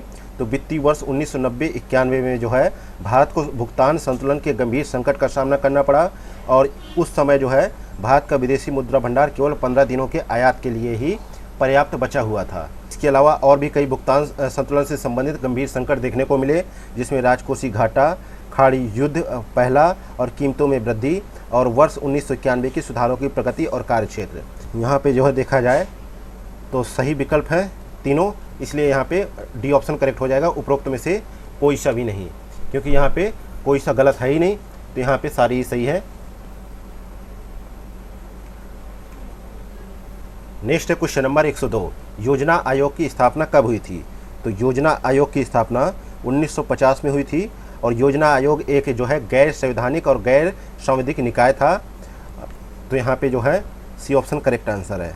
इसका उद्देश्य जो है, इसका महत्वपूर्ण उद्देश्य देश की सामग्री एवं मानव संसाधनों का कुशलतापूर्वक दोहन करके उत्पादन को बढ़ावा देना और सभी के लिए रोजगार के अवसर उत्पन्न करके आम भारतीयों के जीवन स्तर में वृद्धि करना इसका प्रमुख उद्देश्य था। नेक्स्ट है क्वेश्चन नंबर 103, क्षेत्रीय ग्रामीण बैंकों के संदर्भ में निम्नलिखित कथनों पर विचार करें।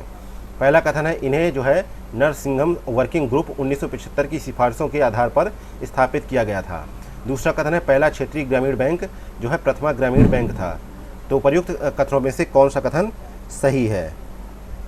तो यहाँ पे देखा जाए पहला दूसरा दोनों कथन सही है, इसलिए बी ऑप्शन करेक्ट आंसर हो जाएगा। अगला है क्वेश्चन नंबर 104, निम्नलिखित में से कौन भारत में शहरी बैंकों का शीर्ष निकाय है? तो शहरी बैंकों का शीर्ष निकाय है जो है नाबार्ड, सहकारी बैंकों का, माफ़ कीजिए शहरी बैंकों का नहीं, सहकारी बैंकों का नाबार्ड, और इसकी स्थापना 1982 को रिजर्व बैंक की कृषि ऋण कार्यों एवं तत्कालीन कृषि पुनर्वित्त और विकास निगम के जो है पुनर्जीवित करने के लिए इसकी स्थापना की गई थी।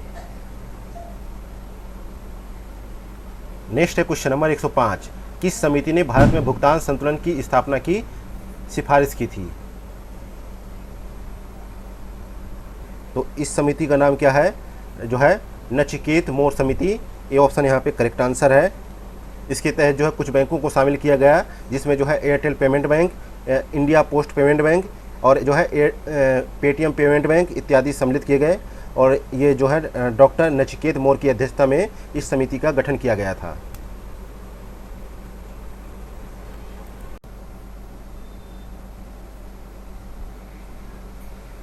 नेक्स्ट है क्वेश्चन नंबर 106, गैर बैंकिंग वित्तीय कंपनियों के संबंध में निम्नलिखित कथनों में से कौन सा कथन सही नहीं है?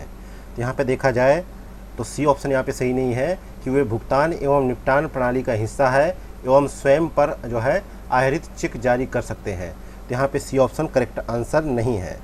अब मतलब कि करेक्ट आंसर होगा, लेकिन कथन यहाँ पे सही नहीं है, क्योंकि वे भुगतान और निपटान प्रणाली का हिस्सा नहीं बनते हैं एवं स्वयं जो है आहरित चेक जारी नहीं कर सकते हैं। और ये जो है गैर बैंकिंग वित्तीय कंपनियां हैं, जो ये जो है 2013 के तहत जो है पंजीकृत है, और ये जो है NBFC कंपनी अधिनियम 1956 या कंपनी अधिनियम 2013 के तहत जो है ये पंजीकृत है, जो ऋण देने, प्रतिभूतियों में निवेश, पट्टे, बीमा जैसी विभिन्न वित्तीय गतिविधियों में शामिल हैं, और कंपनी को जो है कंपनी अधिनियम 2013 के तहत सार्वजनिक या निजी कंपनी के रूप में पंजीकृत होना अनिवार्य है। और एनबीएफसी को जो है न्यूनतम 12 महीने और अधिकतम जो है 60 महीने की अवधि के लिए सार्वजनिक जमा स्वीकार करने की अनुमति दी गई है। तो इस संबंध में देखा जाए तो जो है, और इसके अलावा है कि एनबीएफसी मांग जमा स्वीकार नहीं कर सकते हैं। तो ये भी सही था, ये भी सही था और ये भी सही था, लेकिन गलत ये था, तो सी ऑप्शन सही है।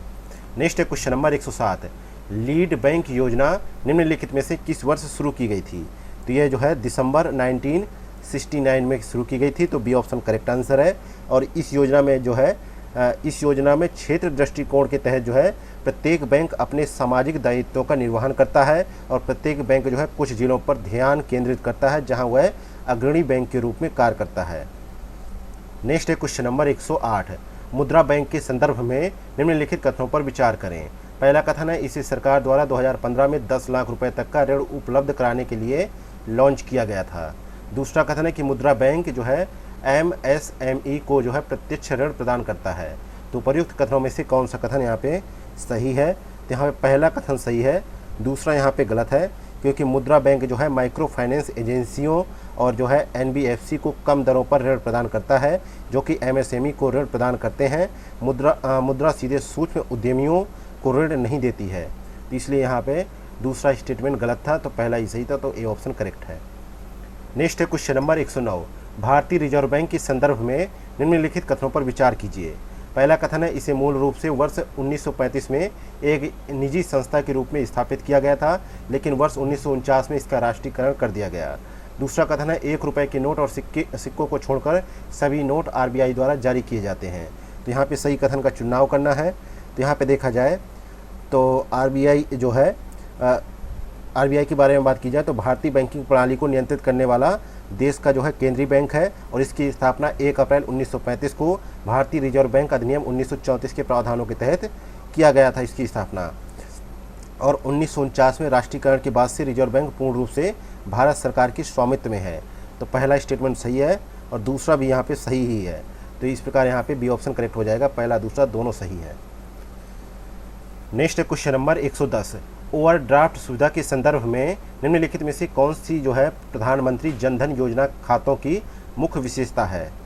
तो ये विशेषता देखी जाए तो काफ़ी सारी जो है इसकी विशेषताएं हैं, लेकिन कहा जा रहा है कि इनमें से कौन सी एक जो है विशेषता है। तो यह जो है प्रत्येक पात्र वयस्क को जो है 10,000 रुपये की ओवरड्राफ्ट सुविधा प्रदान करती है यह योजना, तो ए ऑप्शन यहाँ पे करेक्ट आंसर हो जाएगा। नेक्स्ट क्वेश्चन नंबर 111 है, किसी बैंक को किसी ऋण को गैर निष्पादित परिसंपत्ति के रूप में वर्गीकृत करने के लिए न्यूनतम कितना समय दिया जाता है? तो इसमें 90 दिनों का समय दिया जाता है, बी ऑप्शन करेक्ट आंसर है। नेक्स्ट क्वेश्चन नंबर 112 है, सूची फर्स्ट को सूची सेकेंड से सम्मिलित कीजिए। तो सूची फर्स्ट में देखा जाए तो सरफेसी अधिनियम है, तो सरफेसी अधिनियम के बारे में देखा जाए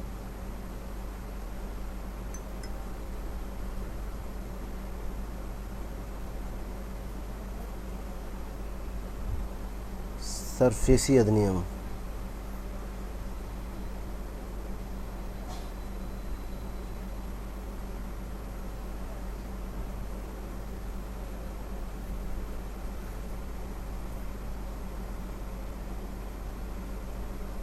सरफेसी अधिनियम जो है 2002 में आया, 2002 में आया, माफ़ कीजिएगा 2002 में। और दिवाला और दिवालिया संहिता 2016 में। और कॉर्पोरेट ऋण जो है 2001 में, कॉर्पोरेट ऋण पुनर्गठन 2001 में। और 1993 में जो है ऋण वसूली न्यायाधिकरण आया। इस प्रकार यहाँ पे जो कोड बनेगा वो डी ऑप्शन का यहाँ पे सही होगा। अगला है क्वेश्चन नंबर 113 है, निम्नलिखित कथनों पर विचार कीजिए। पहला कथन है कि वाणिज्यिक ऊर्जा स्रोत बाजार में एक निश्चित जो है कीमत पर उपलब्ध है। दूसरा कथन है गैर वाणिज्यिक ऊर्जा को पारंपरिक ईंधन भी कहा जाता है। तो प्रयुक्त कथनों में से कौन सा कथन यहाँ पे सही है? तो 113 में देखा जाए दोनों ही कथन यहाँ पे सही है, इसलिए बी ऑप्शन राइट आंसर हो जाएगा। नेक्स्ट है क्वेश्चन नंबर 114 है, निम्नलिखित में से कौन सा जो है ब्रांड मनी यानी M3 के घटक है? पहला है लोगों द्वारा रखे जाने वाले करेंसी नोट, दूसरा बैंकों के पास मांग जमा, तीसरा बैंकों के पास जनता की सावधि जमा, तीसरा है डाकघरों के पास जो है कुल बचत खाता, बचत जमा।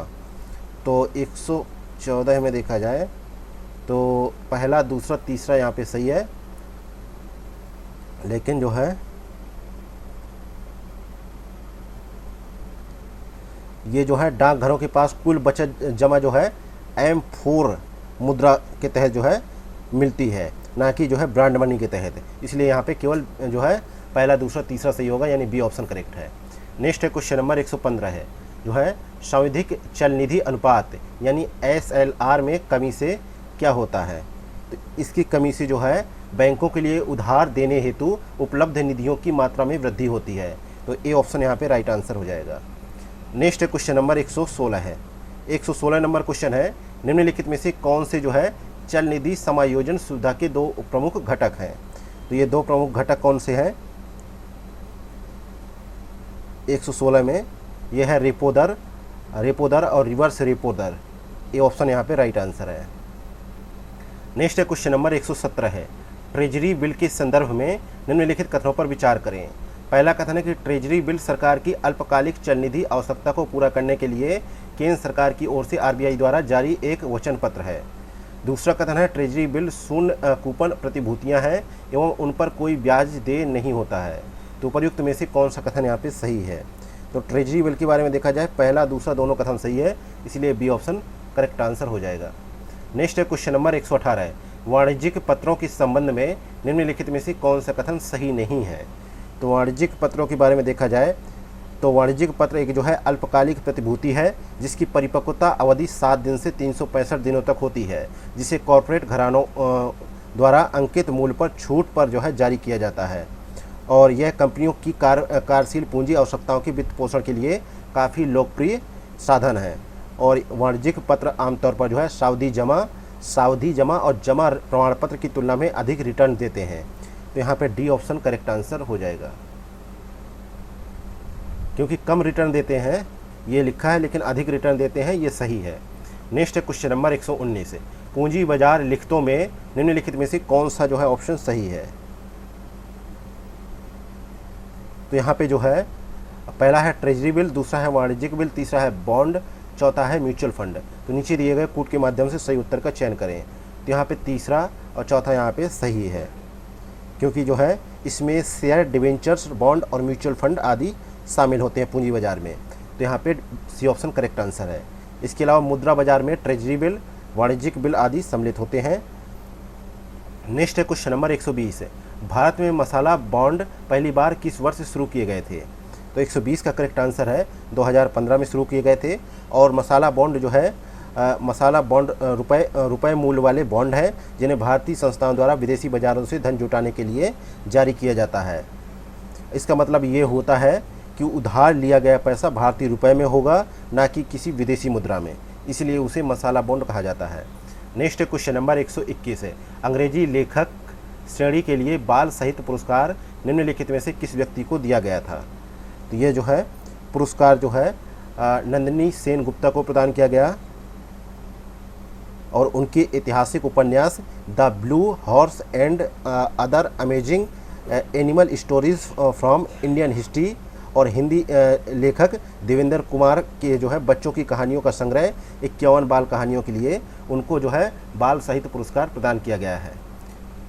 नेक्स्ट है क्वेश्चन नंबर 122, निम्नलिखित में से कौन आई हैव द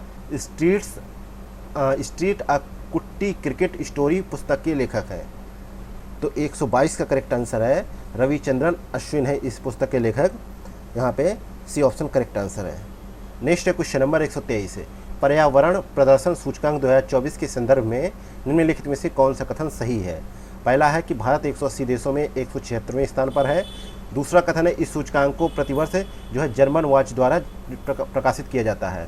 तो नीचे दिए गए कूट के माध्यम से सही उत्तर का चयन करें। तो 123 में देखा जाए तो दूसरा स्टेटमेंट यहाँ पे गलत है, क्योंकि इसको जो है Yale Center for Environment Law and Policy और Columbia Center for International Earth Science Information Network ने वर्ष 2024 के लिए पर्यावरण प्रदर्शन सूचकांक जारी किया है, जबकि जर्मन वॉच यहाँ पे नहीं सही होगा। तो दूसरा यहाँ पे गलत है, पहला यहाँ पे सही है, क्योंकि भारत का स्कोर जो रहा है 27.6 अंकों के साथ जो है 180 देशों में 176वें स्थान पर है भारत का स्थान। केवल पाकिस्तान, वियतनाम, लाओस और म्यांमार से भारत ऊपर है। बाकी जो है भारत की जो है पर्यावरण के मामले में बहुत ही जो है गंदी स्थिति है। तो यहाँ पे सी ऑप्शन करेक्ट आंसर हो जाएगा। नेक्स्ट है क्वेश्चन नंबर 124 है, निम्नलिखित लेखकों में से किसे प्रतिष्ठित पेन प्रिंटर पुरस्कार 2024 से सम्मानित किया गया है? तो अरुंधति रॉय ने जो है साहसी और अडिग लेखन के लिए पेन प्रिंटर पुरस्कार जीता है। तो यहाँ पे ए ऑप्शन करेक्ट आंसर हो जाएगा। नेक्स्ट है क्वेश्चन नंबर 125 है, सार्वजनिक परीक्षा अधिनियम 2024 के संदर्भ में निम्नलिखित में से कौन सा कथन सही है? पहला है, इसका उद्देश्य सार्वजनिक परीक्षाओं एवं समान प्रवेश परीक्षाओं में अनुचित साधनों को रोकना है। दूसरा कथन है, इस अधिनियम के तहत सभी अपराध संज्ञेय, गैर जमानती एवं गैर जो है समनीय होंगे। तो नीचे दिए गए कूट का प्रयोग कर सही उत्तर का चयन करें। तो यहाँ पे पहला दूसरा दोनों कथन सही है, बी ऑप्शन करेक्ट आंसर हो जाएगा। और इसके अलावा जो है 10 लाख तक का इसमें जुर्माना है और 3 से 5 वर्ष तक का कारावास भी इसमें प्रावधान किया गया है। नेक्स्ट है क्वेश्चन नंबर 126 है, भारतीय खाद्य निगम यानी FCI एक जो है वैधानिक निकाय है जिसकी स्थापना की गई थी। इसकी स्थापना जो है वर्ष 1965 में खाद्य निगम अधिनियम 1964 के तहत इसको स्थापित किया गया और इसकी स्थापना अनाज विशेषकर गेहूं की काफ़ी कमी की पृष्ठभूमि में की गई थी। तो यहाँ पे सही जवाब है डी ऑप्शन। नेक्स्ट है क्वेश्चन नंबर 127 है, निम्नलिखित में से किस स्थान को दुनिया का सबसे ऊंचा मतदान केंद्र माना जाता है? तो दुनिया का सबसे ऊंचा मतदान केंद्र हिमाचल प्रदेश के छोटे से गांव है जो है तासी गंग के पास, स्पीति घाटी। ये जो है विश्व का सबसे ऊंचा जो है मतदान केंद्र है। तो यहाँ पे करेक्ट आंसर है तासी गंग, हिमाचल प्रदेश। और ये जो है मंडी लोकसभा क्षेत्र के अंतर्गत आता है ये, है ना। नेक्स्ट है क्वेश्चन नंबर 128, तृष्णा मिशन इसरो और निम्नलिखित में से किस देश के अंतरिक्ष संगठन के बीच एक सहयोगात्मक प्रयास है? तो ये जो है इसरो और फ्रांस के मध्य का जो है एक जो है सहयोगात्मक प्रयास है और यहाँ पे सी ऑप्शन करेक्ट आंसर हो जाएगा। नेक्स्ट है क्वेश्चन नंबर 129 है, निम्नलिखित में से कौन सा जो है विश्व पर्यावरण दिवस 2024 की थीम है? तो ये विश्व पर्यावरण दिवस जो है 5 जून को मनाया जाता है और इसका थीम था भूमि बहाली, मरुस्थलीकरण एवं सूखे से निपटने की क्षमता होगा। तो यहाँ पे डी ऑप्शन करेक्ट आंसर है। नेक्स्ट है क्वेश्चन नंबर 130, निम्नलिखित में से किस शहर को हाल ही में विश्व शिल्प परिषद द्वारा विश्व शिल्प शहर के रूप में मान्यता दी गई है?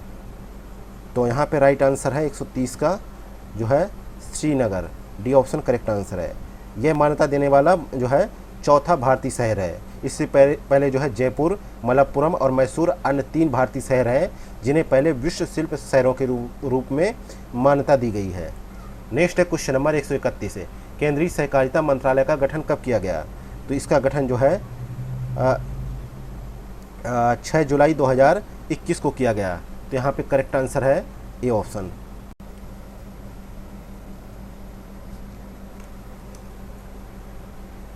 नेक्स्ट है क्वेश्चन नंबर 132 है, Kargil war the turning point नामक पुस्तक किसके द्वारा लिखी गई है? तो यह पुस्तक कर्नल M.B. रविंद्रनाथ द्वारा लिखी गई है और इसका उद्घाटन जो है अरुणाचल प्रदेश के राज्यपाल KT पटनायक ने कर्नाटक के बेंगलुरु में जो है राजेंद्र सिंह आर्मी जो है ऑफिसर्स इंस्टीट्यूट में जो है इस पुस्तक का अनावरण किया।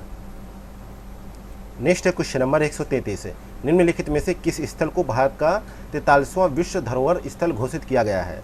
तो इस स्थल का नाम है जो है मोइदम अहोम राजवंश की टीला दफनाने की प्रणाली है। इसको जो है भारत का जो है 43वां विश्व धरोहर स्थल घोषित किया गया है। यहाँ पे बी ऑप्शन करेक्ट आंसर हो जाएगा। नेक्स्ट है क्वेश्चन नंबर 134 है, हेनले पासपोर्ट इंडेक्स 2024 में भारत किस पायदान पर है? तो यह जो है हेनले पासपोर्ट इंडेक्स 2024 लंदन स्थित वैश्विक नागरिकता और निवास सलाहकार फर्म जो है हेनले एंड पार्टनर्स द्वारा तैयार किया गया एक वार्षिक सूची है और इसमें देखा जाए तो भारत का स्थान जो है 80वां है, यानी बी ऑप्शन करेक्ट आंसर है। 80वां स्थान है भारत का और इस हाँ ठीक है 80वां स्थान है। नेक्स्ट है क्वेश्चन नंबर 135 है, संघाई सहयोग संगठन का 24वां सत्र कहाँ आयोजित किया गया? 24वां सत्र जो है 2 से 3 जुलाई 2024 को कजाकिस्तान के अस्ताना में आयोजित किया गया। तो यहाँ पे करेक्ट आंसर है कजाकिस्तान, ये ऑप्शन करेक्ट आंसर है। और 24वें सत्र के दौरान ईरान 9वें सदस्य के रूप में इसमें शामिल हुआ और बेलारूस जो है इसका 10वां सदस्य बना है। नेक्स्ट है क्वेश्चन नंबर 136 है, निम्नलिखित में से कौन जो है Rotax challenge international trophy race जीतने वाली पहली महिला रेसर है। तो इनका नाम क्या है? कश्मीर की 9 वर्षीय अतीका मीर है जो ये रेसर हैं। तो यहाँ पे सी ऑप्शन करेक्ट आंसर हो जाएगा। नेक्स्ट है क्वेश्चन नंबर 137 है, पोलरिस डॉन मिशन का उद्देश्य क्या है? तो इसका उद्देश्य जो है अंतरिक्ष में स्पेस वॉक करने वाला पहला सर्व नागरिक मिशन बनना है, ये ऑप्शन करेक्ट आंसर है। नेक्स्ट है क्वेश्चन नंबर 138 है, शाहतूत ऊन निम्नलिखित में से किस जानवर से प्राप्त की जाती है? तो 138 का करेक्ट आंसर है शाहतूत ऊन जो है तिब्बती मृग से प्राप्त की जाती है, बी ऑप्शन करेक्ट आंसर है। यह जो है वजन में हल्का और बेहतर गर्म होता है। नेक्स्ट है क्वेश्चन नंबर 139 है, वर्ष 2024 के लिए प्रतिष्ठित सर्वश्रेष्ठ कृषि राज्य पुरस्कार निम्नलिखित में से किस राज्य को दिया जाएगा? तो यह जो है भारत के पूर्व मुख्य न्यायाधीश और केरल के राज्यपाल हैं न्यायमूर्ति पी सदाशिवम, इनकी अध्यक्षता में जो है 15वीं कृषि नेतृत्व पुरस्कार समिति द्वारा महाराष्ट्र ने जो है वर्ष 2024 के लिए सर्वश्रेष्ठ कृषि राज्य का पुरस्कार जीता है। तो यह पुरस्कार महाराष्ट्र को प्रदान किया गया है, डी ऑप्शन करेक्ट आंसर है। इसके अलावा नागालैंड को जो है बागवानी में सर्वश्रेष्ठ राज्य पुरस्कार 2024 से सम्मानित किया गया।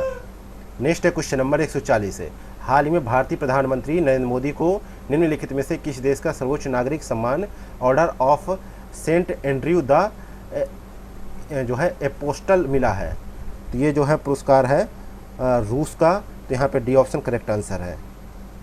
नेक्स्ट है क्वेश्चन नंबर 141 है, वर्तमान में संसद के निचले सदन में बिहार का प्रतिनिधित्व कितनी महिलाएं करती हैं? तो यहाँ पे जो है लगभग 5 महिलाएं करती हैं। ये इससे पहले बताया जा चुका है, 5 महिलाएं हैं। पहली है शिवांशी विजया लक्ष्मी कुशवाहा, ये जनता दल यूनाइटेड से जीत के आई हैं। शिवहर से जो है लवली आनंद जेडीयू से, वैशाली से वीणा देवी जो है एलजेपी रामविलास पासवान की पार्टी से, समस्तीपुर से जो है शाम्भवी चौधरी लोक जनशक्ति पार्टी से जीत के आई हैं। इसके अलावा जो है मीशा भारती हैं राष्ट्रीय जनता दल से। नेक्स्ट है क्वेश्चन नंबर 142 है, बिहार के निम्नलिखित सांसदों में से किसे नवगठित सरकार में मंत्री पद पर नियुक्त नहीं किया गया है? तो यहाँ पे देखा जाए तो राधा मोहन सिंह को नहीं मंत्री पद मिला है, बी ऑप्शन यहाँ पे करेक्ट आंसर है।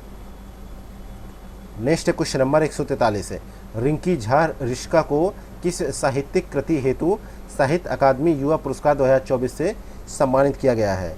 तो 143 का करेक्ट आंसर है ए ऑप्शन, नदी घाटी सभ्यता के लिए जो है इनको ये पुरस्कार मिला है।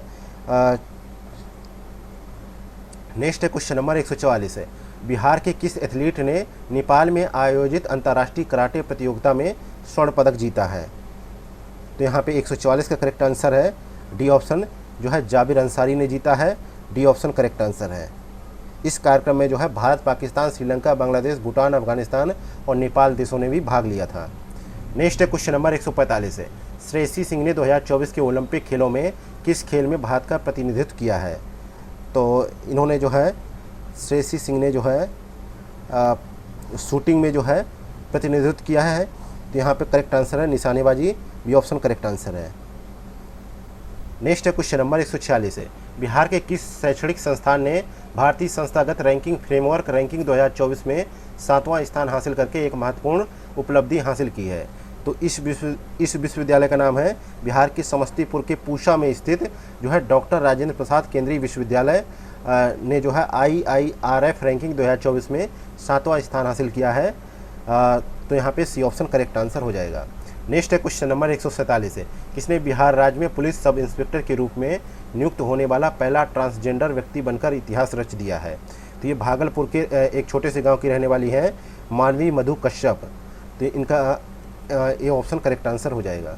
नेक्स्ट है क्वेश्चन नंबर 148 है, बिहार के कितने अतिरिक्त शहरों को हाल ही में मेट्रो परियोजनाओं के लिए मंजूरी मिली है? तो ये जो है मुख्यमंत्री नीतीश कुमार की अध्यक्षता में जो है 4 अतिरिक्त शहरों के लिए परियोजना में के लिए जो है मंजूरी मिली है। तो सी ऑप्शन करेक्ट आंसर हो जाएगा। ये जो है बैठक में जो अभी कैबिनेट की बैठक हुई, जिसमें मुजफ्फरपुर, गया, दरभंगा और भागलपुर में मेट्रो विकास की परियोजनाओं को मंजूरी मिली है। इसके अलावा जो है प्रधानमंत्री मोदी ने पटना मेट्रो का शिलान्यास 17 फरवरी 2019 को किया था। अगला है क्वेश्चन नंबर 149। आपातकालीन कॉल हैंडलिंग में बिहार पुलिस की डायल 112 सेवा ने राष्ट्रीय स्तर पर कौन सी रैंकिंग हासिल की है? तो इसने जो है दूसरी रैंकिंग हासिल की है, तो यहाँ पे बी ऑप्शन करेक्ट आंसर हो जाएगा। नेक्स्ट है क्वेश्चन नंबर 150। नीति आयोग द्वारा जारी SDG इंडिया इंडेक्स 2023-24 में निम्नलिखित में से कौन सा राज्य सबसे निचले स्थान पर है? तो सबसे निचले स्थान पर जो है देखा जाए तो बिहार है। डी ऑप्शन यहाँ पे करेक्ट आंसर हो जाएगा।